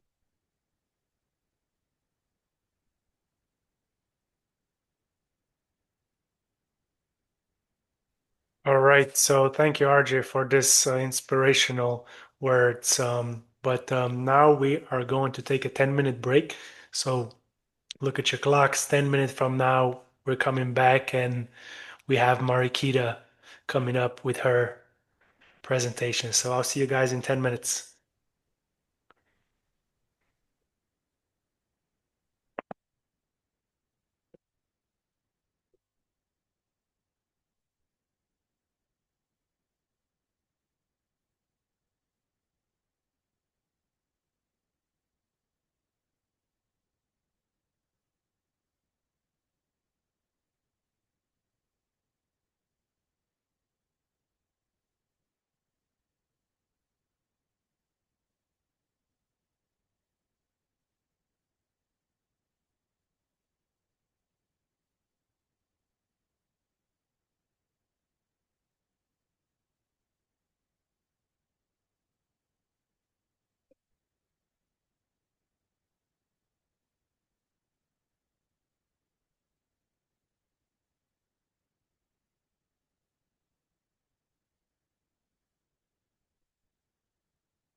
All right. Welcome back, everyone. As I mentioned, we're going to have our next speaker now, which is Marikita Solis. Okay, I hope I said that name correctly. Marikita is going to speak about the myth of the half system and why numbing emotion makes men weak. Okay, and for those of you that don't know her, she's a transformational coach who helps men remove the emotional mask and step into that courage, integrity, and authentic power. So, with that said, Marikita, go for it. Thank you so much, AK. I'm excited to be here and I'm very touched emotionally. So I'll just want to say I'm going to really be an example of emotional regulation here with big emotions and big feelings. So, so y'all, first of all, thank you for everything you're doing. For everyone here, I really appreciate you all, your love and wisdom. So if we could just take a minute to have a little grounding exercise, I would really, I think for myself and for everyone here, if that would be all right. And I just invite you to close your eyes and just take some deep breaths. breathing down into your hips, down into your legs, and down into the soles of your feet, connecting with the wisdom of Mother Earth, all of the intelligence of life, and that wise space inside of you that is full of energy and full of potential. The one that doesn't need to know the answers, but is standing strong with courage and resilience. We're just calling on that energy in this space today, knowing that it's always there. It never leaves us. And just letting go of anything that could be blocking as we step in the full potential of this moment. And just breathing this in and saying, yes, and so it is, and so it shall be.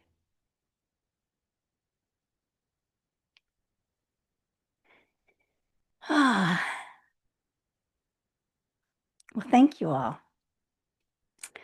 All right. Well, today I wanted to talk to you a little bit first about me, and this is my story, and it's probably your story as well.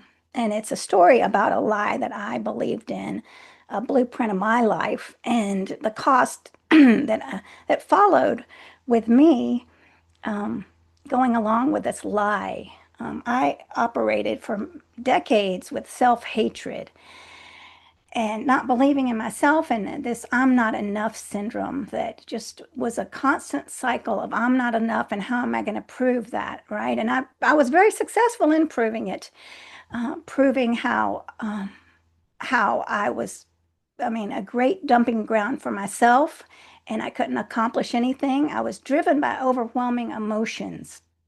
Right. So I wasn't on the logical side. I wasn't shutting down the emotions. I was sitting in full emotional capacity and I wasn't in balance. Right.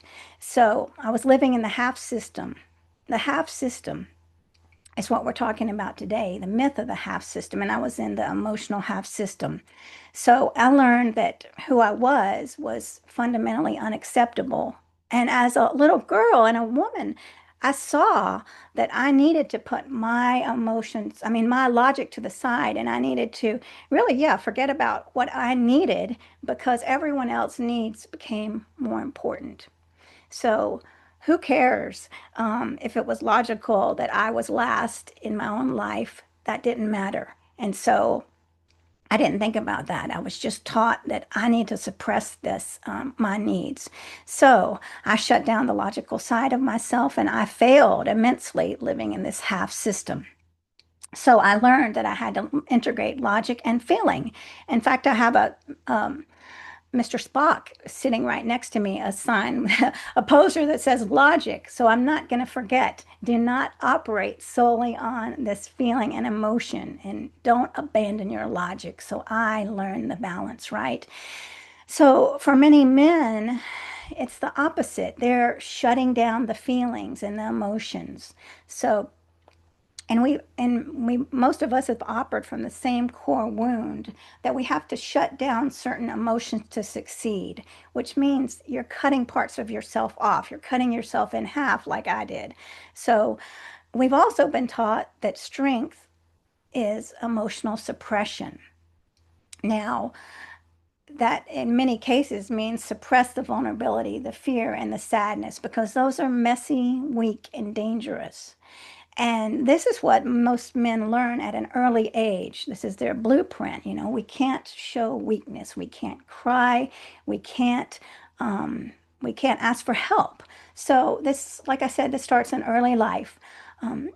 So the masculine ethic is this system that it's really elevated by analysis, toughness, and detachment, right? And that's when you're really a man, when you've detached from others, when you've detached from yourself, and you're letting go of anything that's related to the eros, which is the principle of feeling and relatedness. Now, this kind of ethos creates that cultural environment, which we call the man box. I meant to hit my timer, but I just did. So the man box teaches us that message that you're not good enough as you are, right? You need to contain your feelings and you need to get rid of all that messy feeling bit of it, that somatic self. And that somatic self is the part of you that lives in your body through feelings, sensations, and instincts. And many men have been taught to push that away. And so this is the part of your being that operates outside of that conscious, logical awareness. So this somatic self communicates through a felt self. And in order to be accepted into the man group, boys are taught at a young age that you must shed that somatic self.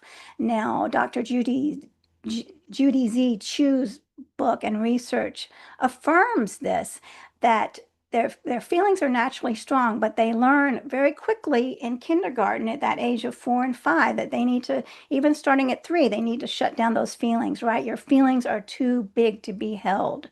So you better learn to contain them, because society is not going to allow that. You're going to be judged, right? And so as a little boy, internalizing this message, you had to cope. And you coped in an ingenious method. You created that false self, a false center, right? This false center, and I'm referring to this in my studies with Claire Zammit. She talks about the false power center, and as in contrast to your power center, right? This false center is fueled by superficial means, cars, houses, and then this outside of self, right? And I've heard this in the discussions that we had with AK before, like what is going on outside of you to validate yourself. It's not your inner work where you validate yourself by your own values and your core beliefs. So this mask that you created in childhood, again, was ingenious. It protected you, and you adapted that way. You were a powerful adapter, and you successfully survived your childhood, which demanded this. But if you're still running on that half system, it is not serving you now, because that system is suppressing your emotions, and leaving you less capable of joy and genuine connection and relatedness with others. So as men, we must evolve from that half system to a full system, which is a path rooted in relatedness. Now that's coming together. And like I said before, these little boys, tiny little boys are learning this in kindergarten. I've got to detach. I've got to detach from others. I've got to be strong. I don't want to play with the girls. And I highly recommend this book. I don't know if you can see it now, but it's Judy Chu's When Boys Become Boys, because her research shows that in kindergarten is when they start detaching. So all right, so as men are very logical. Most of them, they're grounded in the masculine, which is very linear. 1 + 1 = 2. They solve problems. They analyze data, right? So when you apply this pure logic to emotional suppression, then there's a big flaw that immediately it shows up, and that's the half system blueprint. And the logical man's biggest mistake, which I see all the time, is trying to solve an emotional crisis like a math problem. Now, emotions can't be put in boxes, and they can't be charted, and then relationships can't be solved like that. So many men think if I eliminate that fear and the sadness, all those messy emotions, I'll eliminate the problem. So they're trying to treat life as an equation that can be put on a scorecard and run it efficiently. It's not a flow chart, though. Life is rich. We are humans, full of emotions. We are feeling beings. We can't be put on a flow chart or any kind of checklist, right? So when you're running your life, it can't run efficiently when you ignore that data that's coming from your heart and your body, your intuition and your feeling and your senses. So we also have another big problem here. Men shutting down emotions and believing that they can selectively numb certain emotions. We can't just numb a part of the emotional spectrum. So if you're numbing feelings like shame, fear, and vulnerability, these messy, possibly uncomfortable emotions, your brain doesn't understand that just to shut those down, only those, it's going to shut down that other end of the spectrum, which is joy, enthusiasm, and gratitude, right? So, I mean, this is debilitating. And when you're shutting down that somatic self inside of you, it's causing a toxic anxiety because I mean, who can live in that state? It's not sustainable when you're shutting down part of yourself. And that's just continual suffering, a loop of suffering, and you're abandoning yourself. You're not being an advocate for yourself and your feelings and your emotions. You're a tyrant to yourself. And that's the way I was. I was a tyrant, continually attacking myself. So, how can you relate to other people in work or in friendships or in romantic relationships if you haven't been able to feel your own emotions and regulate them and acknowledge them, allow them, and even just to hold them in your hand? Like, I see this pain, right? I recognize it, I acknowledge it. But instead, I'm pushing it down. So, how is that going to work for you in your career? How are you going to inspire your team if your passion is flat? So, if you are not allowing these emotions in their capacity, you're not developing empathy. And so, how are you going to have that empathetic competence with clients that you need to develop because of your own emotional channel being jammed? So, and also again, in romantic relationships where your partner is wanting depth, but you can't give it. It's a flat relationship. It's not authentic, right? So, and that's it. I see that all the time in relationships, these superficial relationships that don't have depth because the walls are up. We can't get involved in that messy emotions of life, but that's what life is. Life is emotional. So emotional flatness is what is lingering here, and then that creates a persistent sense of an inner void and that crushing loss of passion, right? That is what is being caused here when you're limiting yourself. So you traded that pain, that potential pain, and what you've got in exchange is guaranteed numbness, right? Is that logical? I would say not. I would say you're missing out on the joys of life. You're denying the world the beautiful expressiveness of who you are when you do this. You're denying the world of that, and you're denying yourself of that, right? So the half system is just going against all of nature. Now, you don't see the trees denying themselves. You don't see animals denying themselves. I look at my dog Louie and I say, "Thank you for being a full animal, right? With all sorts of emotions. Sometimes you nip me, but that's okay because you're telling me something, right?" So it's all good. So these childhood suppressed emotions don't disappear. They're just under pressure. And like plastic bottles that are under the asphalt, they start to build up that pressure, and that pressure is going to erupt. Those bottles are coming up out of that asphalt, and it comes up in destructive ways, and they're not predictable ways. That pressure is the shame, right? That's bottled up. The shame that something is wrong with you. You're not enough. I'm not enough. And I'm ashamed of that. And I need to hide, right? So when shame is repressed, you feel trapped. You feel powerless and isolated. You don't want to come out. And how is that serving your life? Logically, right? So you have it can be expressed in two different ways, right? You have a choice. And we heard this from our other wonderful speakers. You can express it with chaos or capacity, right? The power over or the power to. So is that emotional energy going to become a source of chaos or a source of transformation? And this is when self-awareness comes into play. So, power over that can be expressed when this internal energy that's being pushed down, it's going to surface as being a dominator, right? And this develops. If you read the book that I was recommending, When Boys Become Boys, you'll see it in the mean team. There's a little group of boys, they're called the mean team. And Mike, the leader, uses that power over the boys to control his team. Now, you can see that he really loves the team, but he doesn't want that to come out too much.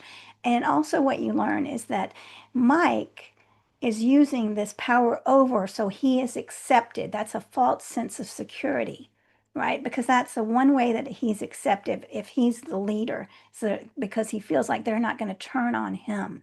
It's okay for him to be nice to the little girls, but the other mean team boys better not be, because playing with girls is not acceptable. So power over is about dominance, control, and coercion. You can use it to make others or yourself do what you want them to do, regardless of their will. So when you lack that internal control over your feelings that have been repressed, you become obsessed with that external control, right? And so it will come out, possibly in rage, blaming others, trying to attempt to manipulate a partner or a colleague to maintain order because you don't have the internal order inside of yourself. And this pushes people away, and it's destructive in relationships. Now, it also shows up as the internal power over. And this is that constant internal attack of I'm not enough, and it's shame judging you. You're judging your flaws. Your mind is using your powerful mind, that wonderful logical mind as a man is using the toxic energy of shame to beat down that somatic self.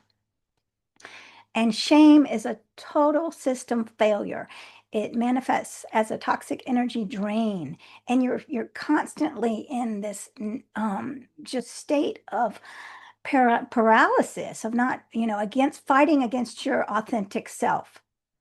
So it causes intense fear, the judgment, and it's just a repetitive loop. And you want to hide. Who wants to be out there in public when you're just continually beating yourself up? Like I used to baste myself in self-hatred, and I didn't want to go out because I was ashamed of myself. So it's paralyzing. So, and this pattern is reinforcing that half system that you're not good enough, right? The world needs to be conquered. You can't collaborate with anybody because the world's a bad place. They see you as somebody weak and somebody that needs to hide. So don't go ask for help because people already think that, you're not good enough. So now when we switch to the power two is when we're stepping into change, right? Because power two is not controlling others, but it's that ability to act effectively and then mobilize all the resources of the universe towards the goal. So when you learn to guide this energy that's been suppressed and been poisoning you, and now you're going to take it and you're going to use that for your soul, to let your soul free and to step into who you are so that the world can see your capacity, that you can reclaim that capacity for action. And this is magnificent. And we all have this inside of ourselves. We all have this power center inside of ourselves. Sometimes we turn away from it, and we beat it down. But instead of beating it down, we can engage in reflecting about ourselves, right? Instead of saying, I'm bad, I made a poor choice, right? It's not about me. I'm not a bad person. I made a mistake, and I'm a human being in the experience of life. So this allows you to be free from this mindset of shame, and it's liberating. So you're moving to guilt, and guilt is where the action and change are possible.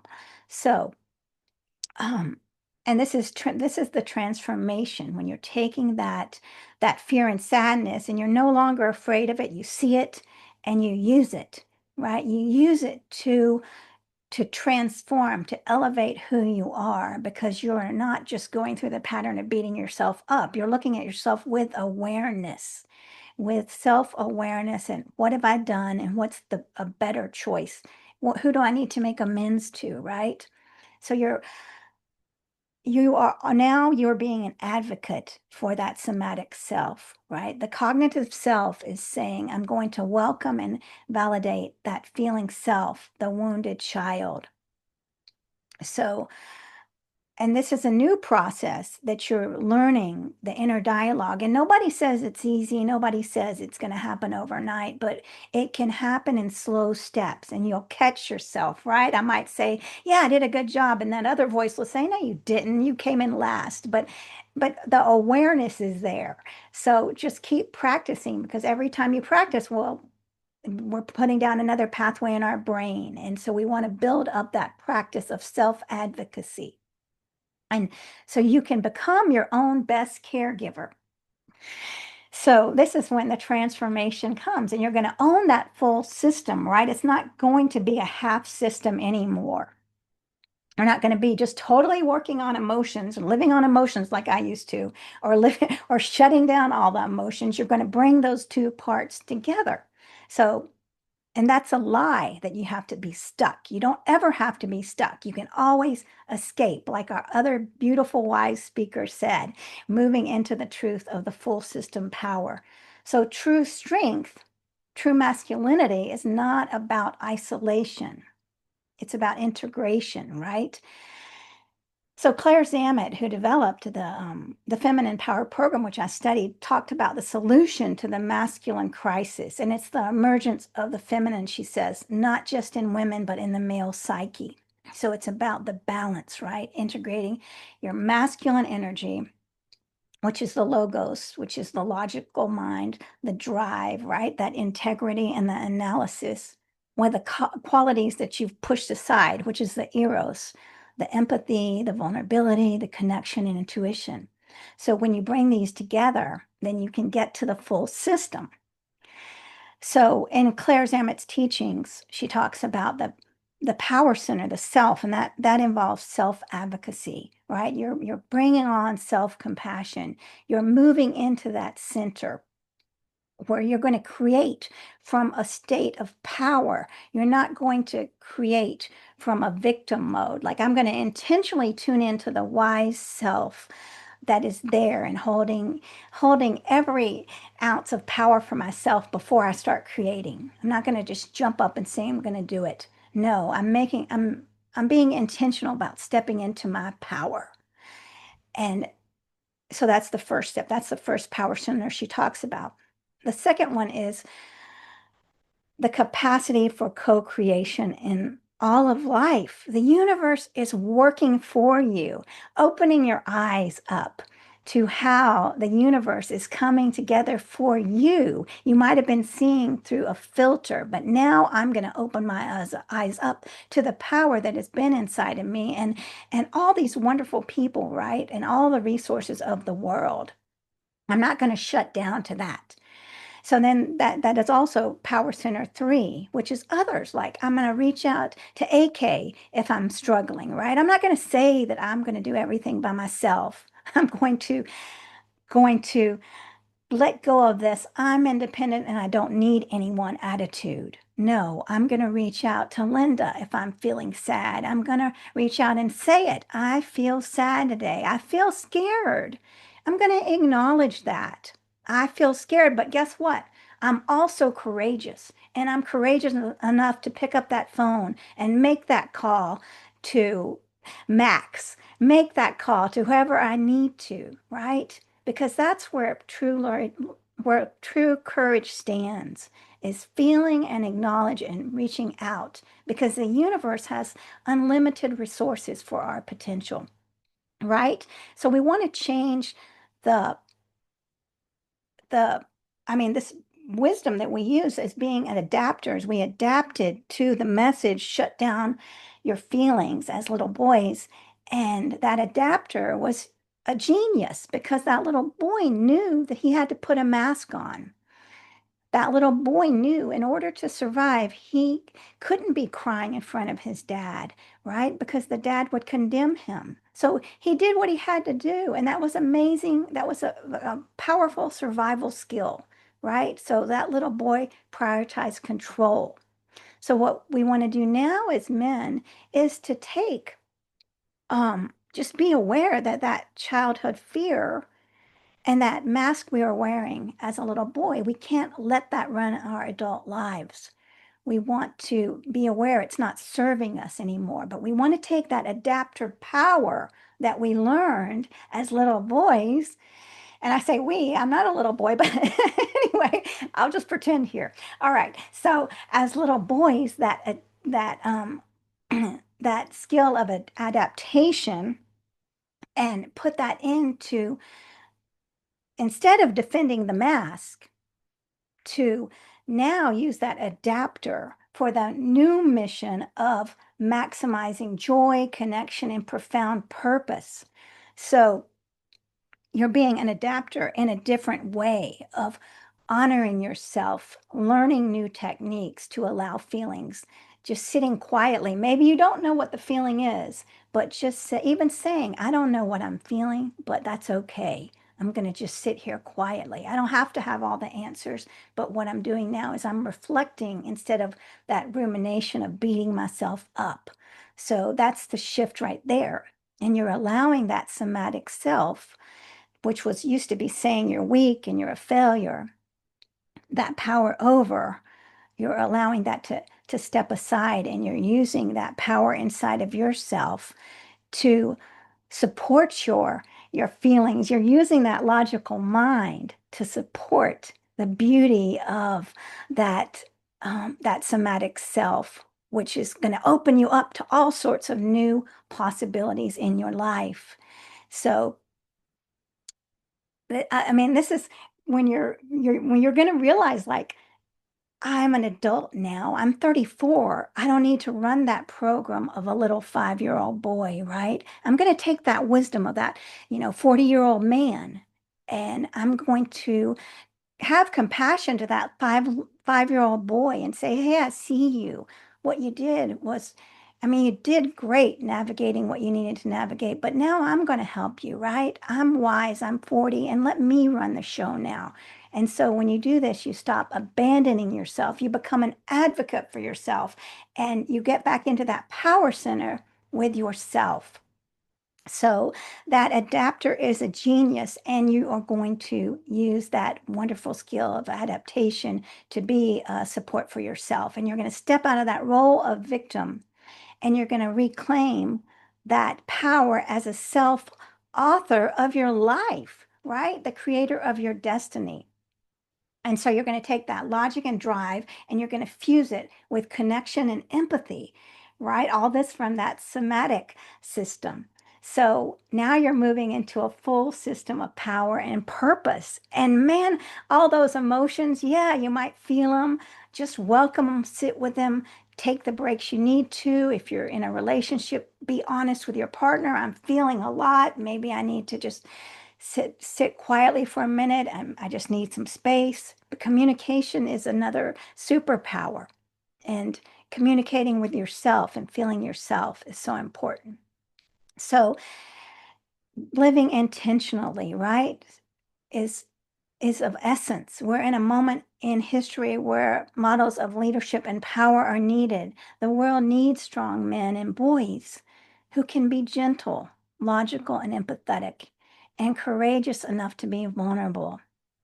And the challenge is letting go of this mask, but living a life of profound purpose, which is your evolutionary call. It's who you are meant to be. Letting go of the half system, which won't allow you to live in the highest vision for your career, your family, or community. When half of your wisdom, your emotional intelligence, your capacity for genuine connection is deliberately shut down. And who pays the price for this besides you? The women in your life, the friends in your life, the environment. The list goes on. So the truth is, the greatest act of courage is not suppressing your fear. It's choosing to bring a mature, loving presence to it. The greatest act of strength is choosing to fully inhabitate your authentic self. And this is the path to the full system. This is the pathway to true power and unlimited potential. So I'm so grateful for all of you today listening to me with your open hearts and all of your wisdom. I feel inspired by your courage and all the men and boys out there that are struggling today, but yet struggling with bravery, that they keep moving forward. And I just want to honor all of you all and all the beautiful women that are standing with all of humans in this in our human experience. So thank you.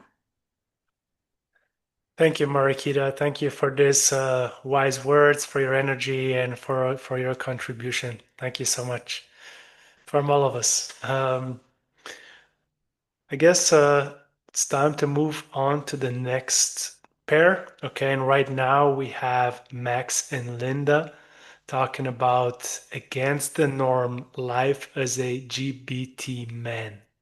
Okay, and I already introduced Linda today, so we have not heard from Max yet. So I will just say a couple words.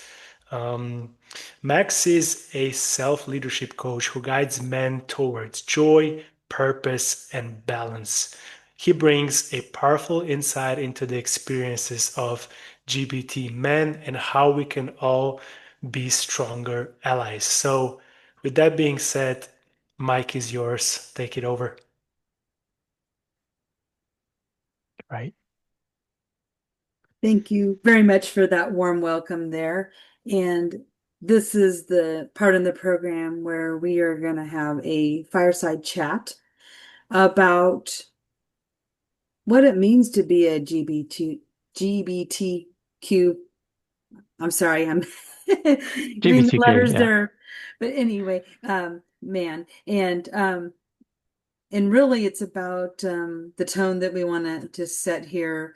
And it's about having a rich conversation about coming into our identity and our purpose. And so one of the questions that I wanted to ask you, Max, was what does it mean to you personally when I say becoming the courage to be seen? Mm. I think there's so many ties to what Marikita was just saying and just now as well, which was beautiful. So thank you for that, Marikita. And it's this pull towards authenticity, this pull, this drive towards becoming ourselves on that deepest level. I think that is our work here. And Carl Jung says the privilege of a lifetime is to become who you truly are. And I think our lives are that, they are a becoming. And it's a bit like layers of an onion. We're constantly peeling back the layers of the onion and becoming. And that takes courage to do that. It takes courage to stand forth in that becoming as well. So it's not just a deeper knowing, but it's also stepping forth and presenting this new self to the world. And certainly my journey has been one of stripping back the layers and coming back more and more to the center of that onion. And I've still got lots of layers to go. I don't feel it's a destination that can be reached. I feel like it's a life's work, life's journey, which is beautiful. I think that is amazing that is the journey that we're all on. It is never ending. Our growth is infinite. There is no ceiling on it. But it is a journey of becoming. And that's certainly been my experience. So yeah, I really resonated with a lot of what you were saying there, Marikita. So one of the things that also comes up as we're talking about how the becoming is a journey, it's a journey of a lifetime. Can you take us back before that journey really began? And, I guess from an ally's perspective, it's always nice to have an understanding although we can't step inside another person, about somebody else's journey. And so the coming out journey is one that is full of a lot of opportunities, as you talked about, in peeling off the layers of the onion. For sure. And so what would you want us to know about that journey when we come across somebody that is peeling off those layers of that onion, and that they are coming into a place where they are getting to know themselves, and it might not be the same as everyone. How would you want us to ask you about it, perhaps? Yeah. And it's such a big question, right? And I think it's a question that affects us all, but it's all around our sort of conditioning, how we come into this world. I think is a good place to start. I think, especially as men, we come into the world with a man box, and in that man box, what's contained in there is a sort of limited set of rules. So don't show your emotions, degradation of the feminine. So don't be like a woman, don't be a sissy, don't be a wussy, and don't be different. So those are the three main rules that we're given. And if we break one of those rules and step outside the man box, then we're cast out. Now, I grew up with two older brothers, and didn't have a father figure actually in my life growing up. So I sort of depended on my brothers for that paradigm of masculinity. And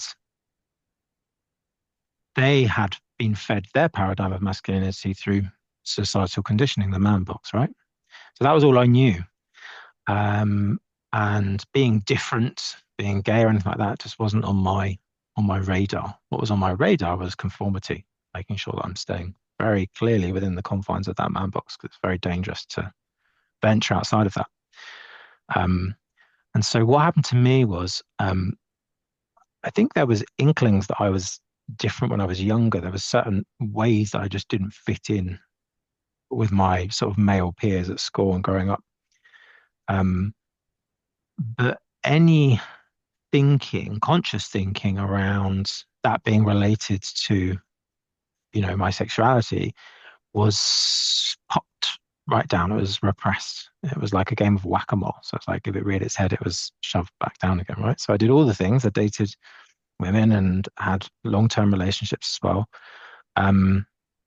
And lived a life where I genuinely thought this is how I felt, is how every other guy feels. That it's not that amazing. It's not like fireworks. Like it's just with someone. It's a bit like a friend, and that's it. And I never really questioned it. So the repression was so strong because of that conditioning. And it wasn't until my early 20s that it started to burst out, a bit like a jack-in-a-box, where there was like, I can't actually contain this anymore. And like, feelings started to come through and things. And but the narrative, the messaging, the conditioning was very much still there, which was you cannot be that. You cannot be that. So you have to not be that. And when you're confronted, it's a very weird experience, but when you're confronted with your real identity, and then a part of you is rejecting who you are at your core, it's a very confronting experience. And so I didn't have any blueprint of how to navigate that. And I think that's where a lot of people are at. And it's scary to be in that place. And it doesn't have to be around sexuality. It could be around anything, right? Say you're in a religious family and suddenly you realize you don't want to be part of that denomination anymore. Or maybe you're part of an atheistic family and you suddenly realize you're religious and you want to bring that in. Or maybe you're trans and suddenly you realize you're trans, or whatever it is. Difference to experience at our core that we've been told to reject. when that meets that narrative, that's extremely confronting. So at what point, when you had that, I guess, that experience where you were rejecting everything because of the society saying you needed to be in a certain place, what did you do? What was that moment where you're like, I am not gonna worry about being different. I'm gonna come out as who I am and have the life and experience of relationships that I want to have.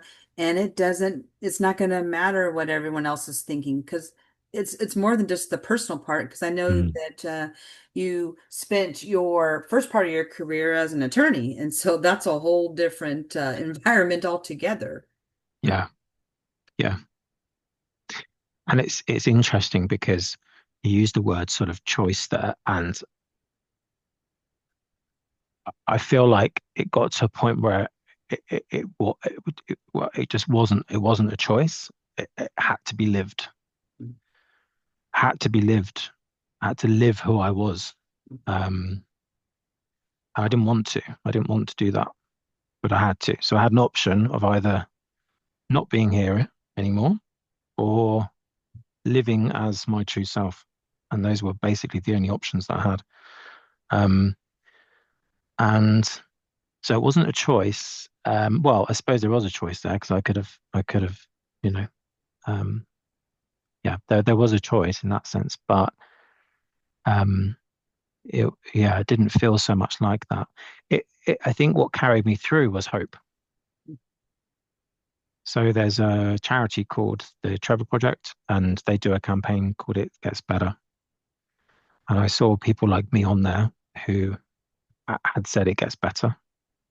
And so I didn't know what to do, but other than to believe them, and that little bit of hope carried me through. And I built on that. And then I started to see myself in media and other places. Because I think being gay was portrayed in one certain way on TV. And I didn't see myself in a lot of the portrayals. So I thought that's not something I could ever be. Whereas then media came about and started to show, you know, anyone, any type of man can be gay, right? Or, you know, gay, bi, trans, whatever. But so I think through seeing myself in media, that helped to come to the acceptance as well. So there's a mixture of that, like hope and that mirroring. So media is incredibly important. And now there's so much of it, which is great for kids growing up. But I didn't have that growing up. So yeah, that's a win, I think now. That's interesting that you put the media in a positive light of what actually began to help you because you didn't have any examples of someone that you could look to that was experiencing much of the same things that you were, that you could actually, because you're right, how it was first portrayed, if I'm thinking back in history when I was watching TV and how it was brought up, how it first started and how it's evolved now, it's like it's a it's accepted. It's an accepted, normal way we are in being, and everyone accept everyone else, and we love everyone. And what better place to be than that? Because the other, where you first started out, there isn't the love and the acceptance for being different, and it's not something like you said, you don't choose it. When I was using the word of choice, I meant how are you going to respond to all of this? Because you could, you know, choose different options based on that. But living who you are is not an option. Living who you are is something that you do. Yeah. And so I appreciate you for bringing that distinction there because I hadn't even thought about that perspective until you shared that today. Yeah, I think it's an important one. And I think it's also important to speak to, you know, in the West, we do have access to the media in a lot of countries, right? But there's places in the world where, you know, for example, we look in Russia, anything LGBT is deemed as a terrorist organization. I was watching a video, the news article the other day. It was harrowing, but about somebody who's basically beaten to death because they were trying to run an organization to help LGBT people. But because it's a terrorist organization, this individual was shut down and beaten to death. So there's countries where you don't have media, so you can't see yourself. You can't see yourself mirrored, and that's awful, right? That's awful to think about. So I think I just wanted to acknowledge sort of my privilege there of being able to do that, and to step into the world and it not be illegal for me to exist. It was a while back, even in the UK, but in some countries that's still the case. And I can't imagine what that's like. I do a lot of work, voluntary work in the space, and sometimes I connect with these people, and it just reminds me how lucky I am to live where I live. So yeah. And we're also lucky that we have you as someone that can be in International Men's Day, so that other people can be that mirror that you're speaking of that you didn't have. So you are embodying and embracing and living it. And so, something that may have been very difficult on the onset, all the things you had to go through, and how far you've come now. I mean, Yeah. and the things that have changed over time. And it's most powerful. I mean, it's one of the things that I felt was very important for this day, was to represent all types of men from all different types of backgrounds. And so I thank you for coming and having this conversation, because I didn't feel like we could have this day without it. Yeah. No, thank you for speaking to that, Linda. And I think that's a key part is those two things. It's that mirroring and the hope. It does get better. I'm proof of that. Even when I started out as a lawyer, I completely hid who I was. And when I was talking about my partner, I used to use they pronouns. So I'd say they did this, they did that.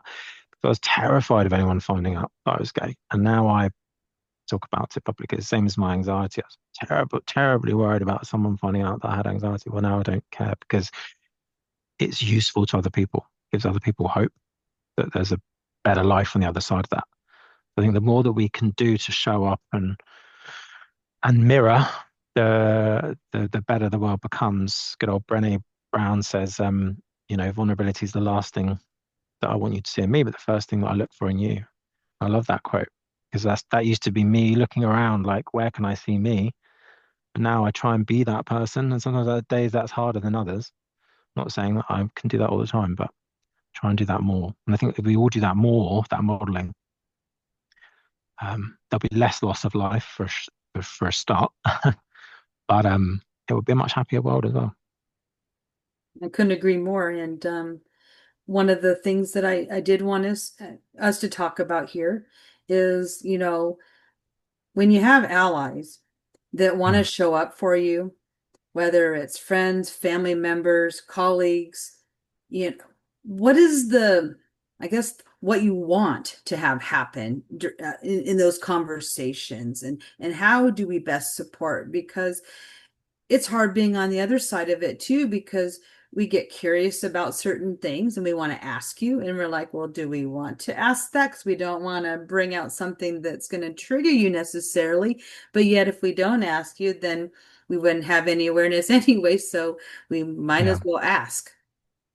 Yeah, great question. I think the world needs more allies, and it's important we have that conversation. Then what is an ally? What is a good ally?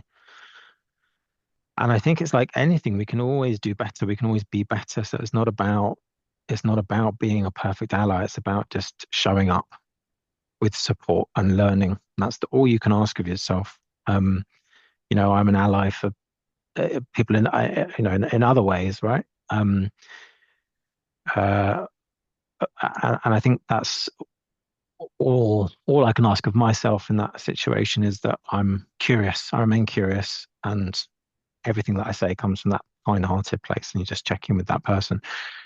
But I think two things are really important. I think education, because I think most of the hate in the world at the moment comes from miseducation rather than actual hate. I think that there are hateful people, and even then I think that's to do with their conditioning, which is a shame. But if we can educate more, we can educate the world more, then there's less hate, right? Human beings don't like difference. We're tribal. So okay, I don't understand being gay because it's not me. So I'm not gonna, I don't get that. So therefore I don't like it. Same as trans, same as anything, right? But there's difference. So if we can educate ourselves and understand that actually very natural, nature is diverse, we can see a queerness within nature itself, right? It's very natural to be queer. We can start to understand, okay, well, I don't have to understand what the lived experience is like, but I can educate myself that it exists and respect that. I think that that's an important piece of this. And I think the other part is as well is challenge. So even in spaces with friends or colleagues or whatever, if you hear microaggressions, so not necessarily hateful, homophobic comments, but might be little digs here or there, and you catch on something that doesn't feel right, being brave enough to gently challenge it doesn't mean calling that person out in front of everyone, but it could just be putting them side off and just saying, hey, when you said that, I was just curious about what you meant, because that could come across in a not great way to some other people, right? If more of us did that, again, it would make the world a safer place. So a lot of us don't challenge, and it can be really hard, especially when they're our friends, and often the friends don't mean it in a bad way, right? But I think it's important that we do start to challenge as well as allies, things we do here. So we're not just being allies with the community, but we're being allies outside of the community. I think that's how we create real change. I love how you put that about when we see something like a microaggression or something that's said and maybe the intention wasn't there to hurt anyone, but it had that effect to, like you said, pull the person aside in private, have a conversation rather than just kind of letting it roll off and letting it happen. And that takes courage. That takes a lot of courage to speak up when you see some type of injustice or something that's insensitive or something that's not appropriate to do it, but failure to not do it, that shouldn't be the choice that we make, because you're right. The more that we can educate and provide awareness and then actually like step up and be that person, that is the part about being an ally that is the one that brings about everyone coming together and existing in the same space in a way that feels good, as opposed to the other.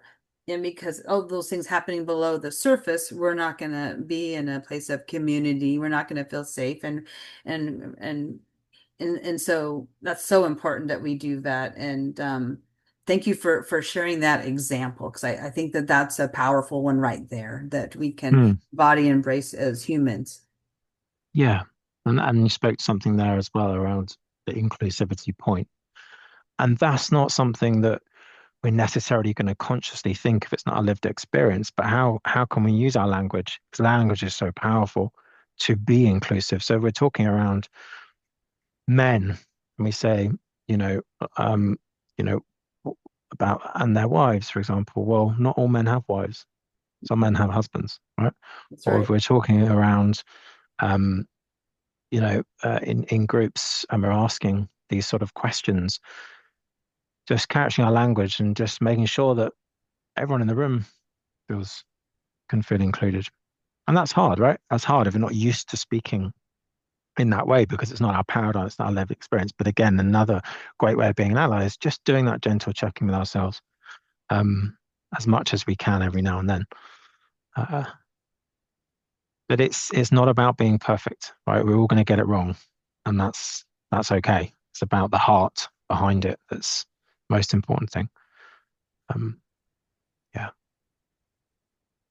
You're right. If we worry less about getting it wrong and have the conversation to begin with, there isn't, you come at it with a good heart and a good intention. Even if you say it wrong, I think all of us can let that go, because we recognize the intentionality behind what someone's sharing or asking. And that's, if we can do that, then we can do a lot of things. Yeah. Yeah.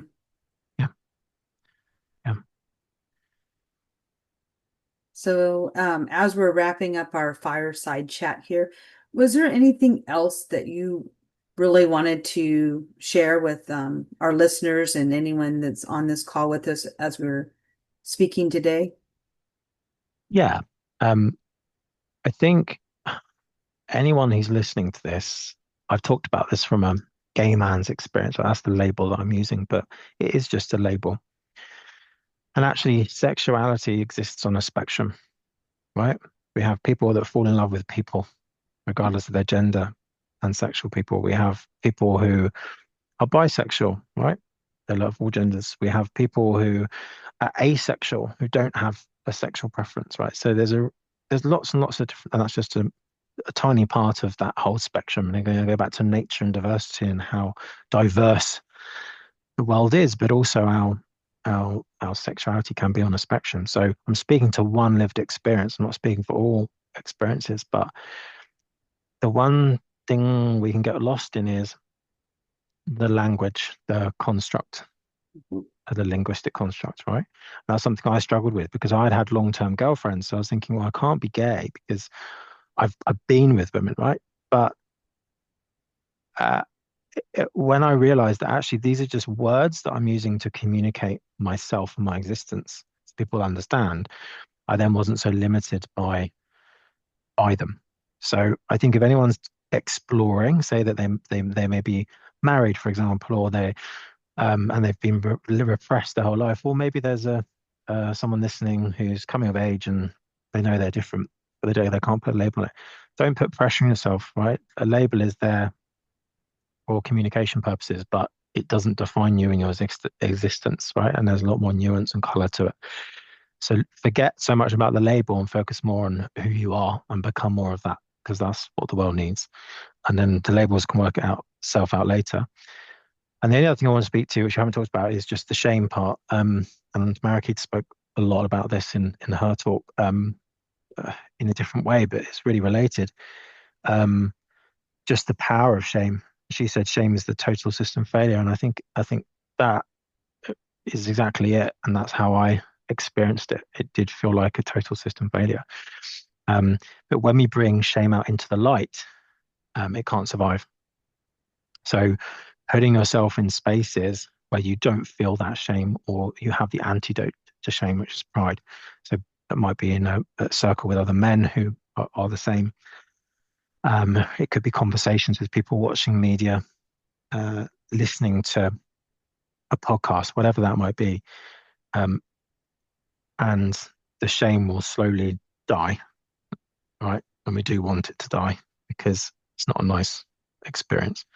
And it might rear its head occasionally, a couple of times, but eventually it will fade, and then the pride will take its place.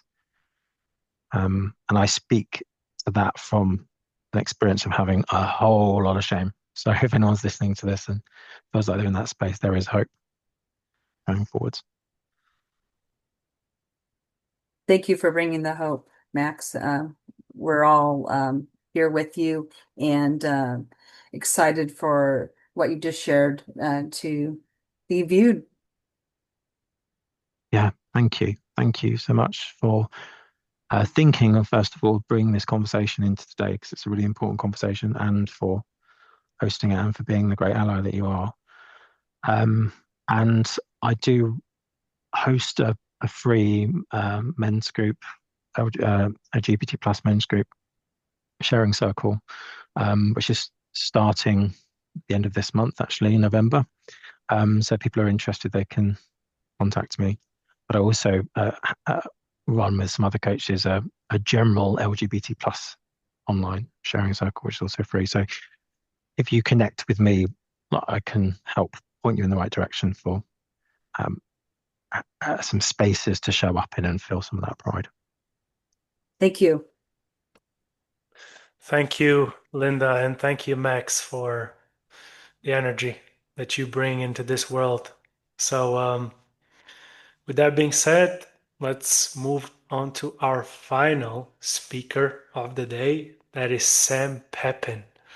Okay, Sam is going to talk about masculinity of the youth, and he is the co-founder of Core Centrica. I hope I said that correctly, but he's bringing and blending psychology, neuroscience, and marketing. So he's also a host of the Meaningful Podcast. So go check that out, where he is pushing the boundaries of human potential. With that being said, I'll hand over the mic to Sam. Go for it. Well, thank you so much for having me. It's an honor to be here, perhaps. And Konrad was cite once, I'll cite him again to begin this conversation. If a man does not become conscious of his inner world, it will rule his life, and he will call it fate. This is exactly what's currently happening with our boys today. Truly, the masculinity crisis, I believe, is a clarity crisis. It's a clarity crisis because of, on one end, perhaps when masculinity is told that it's toxic, on the other end, masculinity is told that it's dominance, and perhaps masculinity perhaps has now been weave into this narrative, political narrative, societal narrative, economical narrative also, in order to divide us. And many of young men, and I'm a young man myself, basically are told that masculinity maybe should not even exist at all. And actually, incredible thinkers such as Fyodor Dostoevsky, which is one of my favorite author of all time, warned us about that decades and decades and decades ago. One of the most relevant quote that I can think of there is the mystery of the human existence lies not in just staying alive, but in finding something to live for. And that's why, that underlying reason why we do what we are doing is something in which sometimes we have a hard time to grasp. And we have a harder times to grasp because of the very nature of how our society is run. We now live in a society, a performance-based society, and I will talk about society for the West, as this is by far where most of my knowledge relies, in a performance-based society where we're more and more individualistics. Now, through the fruits perhaps of our labor and productivity, there is many of that which is caused by the natural fact that we can be individuals, we can be independent, and such thing is not only wrong, not only, excuse me, not always wrong, but what I see though is because again of this lack of clarity, there's this misunderstanding, these very perhaps lopsided narrative in which creates confusion. Now, Charlie Mungers, which rest in peace, passed away not too long ago, actually, partner of Warren Buffett, for those that are not familiar with him, says that in order to understand what something is, you may want to start with what it isn't. So within this current crisis, I'd love to begin with what I believe masculinity isn't, in order for us to be enlightened by, again, what it really is or what it might be. I suppose that answer is for God alone to reveal upon us. That being said, something that I've always been a huge fan of is this concept in which it is not the man who has too little, but the man who craves more that is poor. This concept of craving approval, this concept of performing toughness instead of being, is something that we're exceptionally lacking in the West. We now perhaps are constantly bombarded by narrative in which shows us what it should be, perhaps, and we have people in which instead of becoming, find their place in mimicking. And unfortunately, such a place is a very dangerous one because mimicking typically occurs when you don't understand better. And therefore, by not understanding better, you have a very hard time making analysis and therefore conscious decision of your own. And it is impossible to be a free man if you're not free of your own thoughts, if you're not free of your own ability to dissect not only life as it is, but life as who you are. And within that, going back to a very old Buddhist concept, perhaps, again, the more expensive your luxury, the poorer you will be. The concept in which perhaps in the West has been completely lost, in which perhaps now it doesn't matter how you accumulate the power and wealth, as long as you have it somewhat, you're important because of it. And therefore, power is no longer, or masculinity perhaps, is no longer something that many perhaps holds as in a meritocracy type of understanding, but in the accumulation for the sole sake of it. And what I see within that is a lack of love for each other. If our goal is constant accumulations, therefore, within our hierarchy of desires and therefore perhaps aspirations is a lack of understanding that if we are all not prospering from whatever we're trying to put forwards, there's winners and losers. And unfortunately, mid to long term, such a system has been tried for thousands of years and always occur the exact same thing, which is a identity war, which we're currently facing in the West. We have a spirituality war. We have a war now that is no longer simply arms and tanks, but a war of the mind, a war on your attention, a war on perhaps which are the ideas, the ideology that you push forward. And depending on them, you will basically find yourself in a box in which is basically exclusive and not inclusive. And that box is a box that is exceptionally dangerous. It's a rabbit hole that we unfortunately put upon ourselves and continue to do so because we are told by our tribe, to whatever box that we choose, that such tribe is the right one. And the other side must therefore be wrong. And with this disconnectivity between not only generations, youth, demographic, cultural differences, religious differences, all the metrics in which you can identify and I suppose quantify, and human beings are now things in which we amplify the differences instead of the resemblance. And I am very grateful to be a very wealthy man for my age, and therefore go all over the world and have the grace of seeing men around the world. Doesn't matter if they're poor, doesn't matter if they're tall, doesn't matter if they're beautiful or not, even though I think they are. That concept of what we want to become as men is channeling to the divine. The truth is, we want much more of the same thing than we realize. And by amplifying those differences, sometimes I found myself wondering who benefit from that, who benefits from that division. And without getting into completist, basically, a theory here, you want to ask yourself that again, the people in which are divided are much easier to deceive, are much easier to control. And therefore, this war on masculinity is in many ways a war on all people, a war on femininity that needs to be preserved by the masculinity, and a war on masculinity in which need the femininity to be amplified. Within this, I suppose there's this concept in which I believe masculinity is not violence, is not suppression, is not absence, it's not bravado, perhaps, and in a boy in which wants to prove at all costs that is a man isn't there yet. And that is something to always look for in your idols and mentors, is who benefit from that. But most importantly, why? Why preaching such a message? Why dividing each other instead of uniting each other? There's four pillars of masculinity as how I understand it. The first one is direction. Again, Nietzsche, greatest writer of all time, in my opinion, says he who has a why to live can bear almost anyhow. And a boy with directions becomes a man with purpose. And direction is a combination of vision, value, and forward movement. Now, forward movement can be at any speed, actually. We like to celebrate the people in which build companies that are successful, and that's fantastic. And I love to, trust me, you don't get to my place if you don't have some speed behind you and momentum that you gather. That being said, that speed, no matter the speed of your progress, any progress is a beautiful thing, and you should be happy and perhaps sometimes stop yourself and look at all you've been accomplishing. Look at all the work you've been able to achieve. Look at how you've been able to become a better version of yourself. And if that's not the case, then the reflection alone is a fantastic starting point. Now, what is vision? Vision to me is an understanding of where you are going.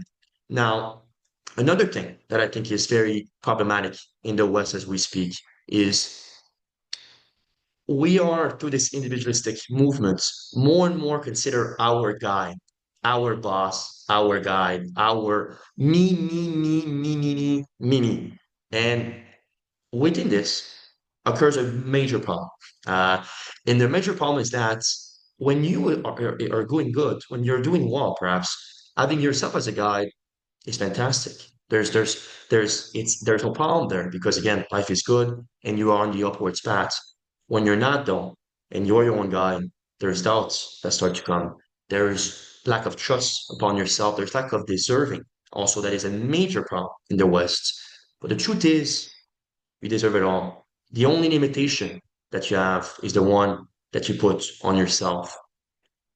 Values is also extremely important. To not stand for anything means to fall for anything. To not stand for anything means to fall for everything.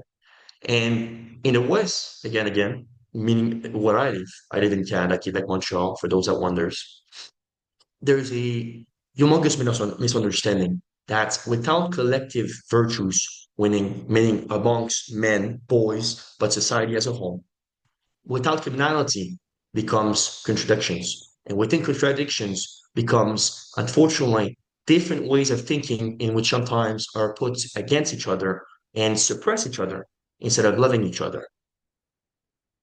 Without directions, strength becomes misuse or unused, which both of those can be critically bad news. The second thing is discipline. I'll cite, in my opinion, maybe the wisest man of all time, Aristotle. He says, we are what we repeatedly do. Excellence, then, is not an act, it's an habit. Discipline is the backbone of masculinity. I will go even further. Discipline is destiny. Again, you are what you really do, and therefore what you think about, what you accomplish is based first and foremost on your belief. Through your belief, you trigger your actions. Through your actions, you build your habits. Through your habits, you build your results. Such things is a law of the universe. Such thing is not debatable.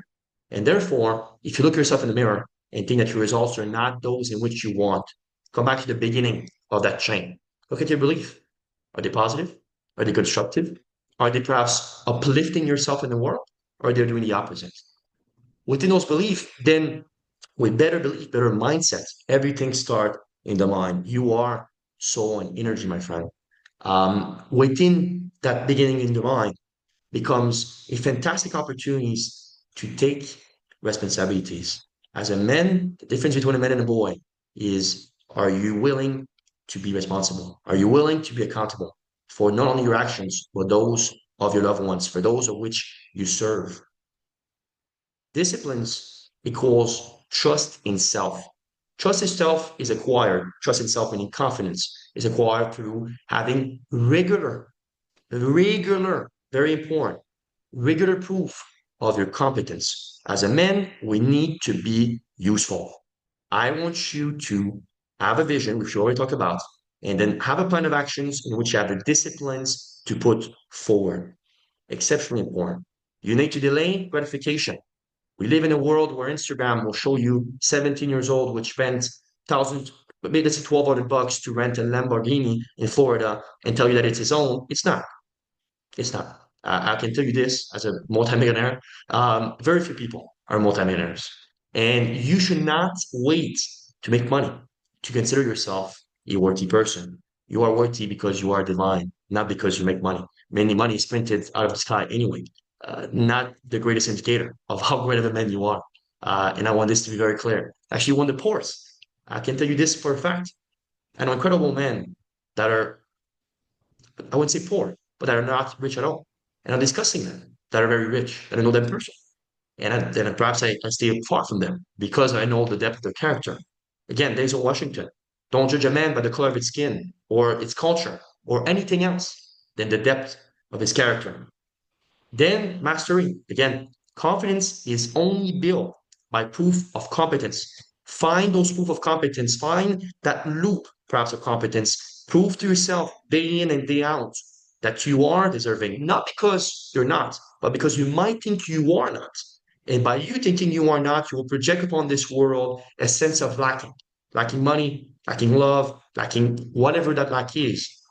A state of lack is an energetic blockage to what you can attract. If you put into the world that you're lacking, your chances of attracting some things diminishes by a large margin. Be very conscious of that. The third thing is emotional fortitude. Viktor Frankl has one of my favorite books of all time, and he's obviously an Holocaust survivor for those that doesn't know. He says, between stimulus and response, there is a space. And in that space lies our freedom. Masculinity is the ability to hold that space, not repression, leadership of one's inner world through leading your own life to becoming better. And by the way, you might ask me, Sam, I don't know what to pursue. Pursue yourself. Pursue your disciplined self. Pursue your loving self. Pursue nothing else at first than becoming a better person. Through your abilities of giving more, you will receive more. Such thing is a law of reciprocity. Such thing is a simple fact. And such thing will always win. I can tell you this. I go with billionaires, people you would know by name, people you will be very inspired by. They always tell me the same thing. Sam, I got very wealthy by giving, not by trying to scam people, not by trying to take more and give less, by giving more. You are, my friend, a divine creation with the ability of creativity. And through that creativity, you can therefore create. And through the creations, you can therefore give. The one that gives most receives most. And such thing is a plain fact. The fourth thing is responsibilities. We talked slightly about it, but we're going to go even deeper into it. Jordan Peterson, Canadian psychologist, major fan of his, says the meaning of life is to be found in the responsibilities you are willing to take on. Responsibility makes a boy a man. The difference between a boy and a man is responsibilities. Is, are you trustworthy? Can we bound and seal your words? And is it reflected in your action and your faith for not only yourself and your beloved ones, but the world? Responsibility creates grounding, creates identity, confidence, and contribution. A more responsible man is absolutely needed for civilization. And unfortunately, it is a lost virtue. Now, you might be asking me, well, Sam, how do you know all this? The missing piece in our generation is mentorship. That's exactly why I'm part of this group, and I'm very happy to do this wonderful presentation. Is mentorship. It's for you to be humble enough to tell yourself that other people have been through what you've been through. And the other side of the life you want reside in the people in which can help you get there. You are not self-made. You are not your guide. You are, my friend, an actor, an agent of change if you decide so, but an agent in which we'll need a surrounding.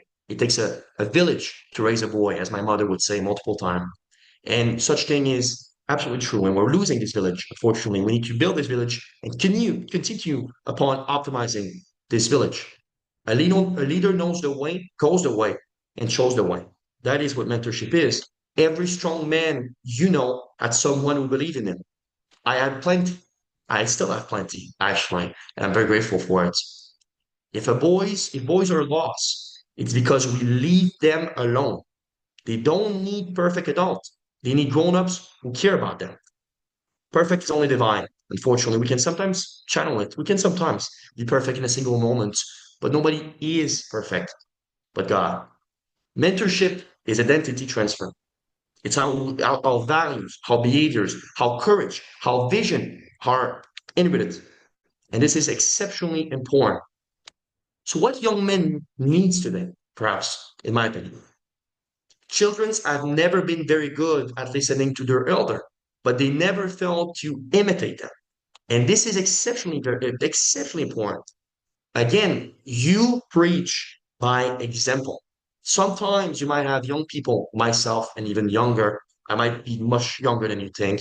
That thing is very possible. But whatever age you think I am, there's obviously younger people than me, and you might not think you're helping them because they might not listen to you right away, or you might see them perhaps do the opposite. And you're like, man, I just try to show you that lesson. But I want you to know one thing. Again, children learn by example. We are, at the end of all things, animals that succeed and that respond and that react to consequence and rewarding. I want you to reward the truth. I want you to reward fairness. I want you to reward responsibilities, share responsibilities. You are not broken. You are not naturally dangerous. You are not, you are allowed to be strong. You are allowed to feel them. You are allowed to lead with compassion and confidence. You, my friend, deserve it all if you allow yourself to think such thing. Your children are not your children's actually. They are the sons and daughters of life longing for itself. We are all one. And this is something very important to understand. We are all one. We're not multiple races. We're not multiple religions. We're not multiple cultures. We are human beings. We are one Homo sapiens sapiens, for those in which speaks Latin. The motto of a healthy man for me is this one. He who conquers others is strong. He who conquers himself is mighty. That's Lao Tzu, which I recommend you read and reread and reread. One of the wisest men of all time and much wiser than I am. The motto is clear directions, disciplined habits, emotional steadiness, responsible leadership, humility plus strength, service over ego. Such thing, my friend, makes a life worth imitating. Perhaps I preach forward to parents to guide their son, for a teacher to model dignity, for men to simply show up, as continuously show up will make them better and better and better. And therefore, the ability for them to give more will increase, and therefore they will receive more. Such thing, again, is a law of the universe. I will close with this. The philosopher Emerson said, what lies behind us and what lies before us are tiny matters compared to what lies within us. Masculinity is what lies within our depth, our direction, our discipline, our devotion. If we restore masculinity, we restore men. If we restore men, we restore families. If we restore families, we restore society. The youth are watching. Let's give them something worth becoming. Thank you.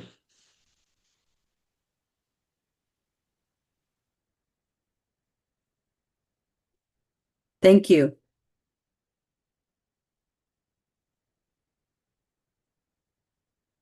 And this is the part of the program that I want to express that there has been so many meaningful messages today about what masculinity is, what it's not, but the hope of what it can be.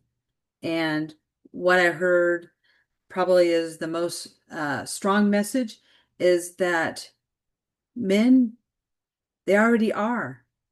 And so it's more about the journey to continue the becoming. And it's all about embodying who you are authentically and being that mentor, that productive man in society that exists to build healthy and strong families and communities. And if we can all come together and do that, then we all win. Humanity wins. And so that's the game that you want to win, is the game of life, the game of humanity, supporting one another, loving one another, and walking this journey together.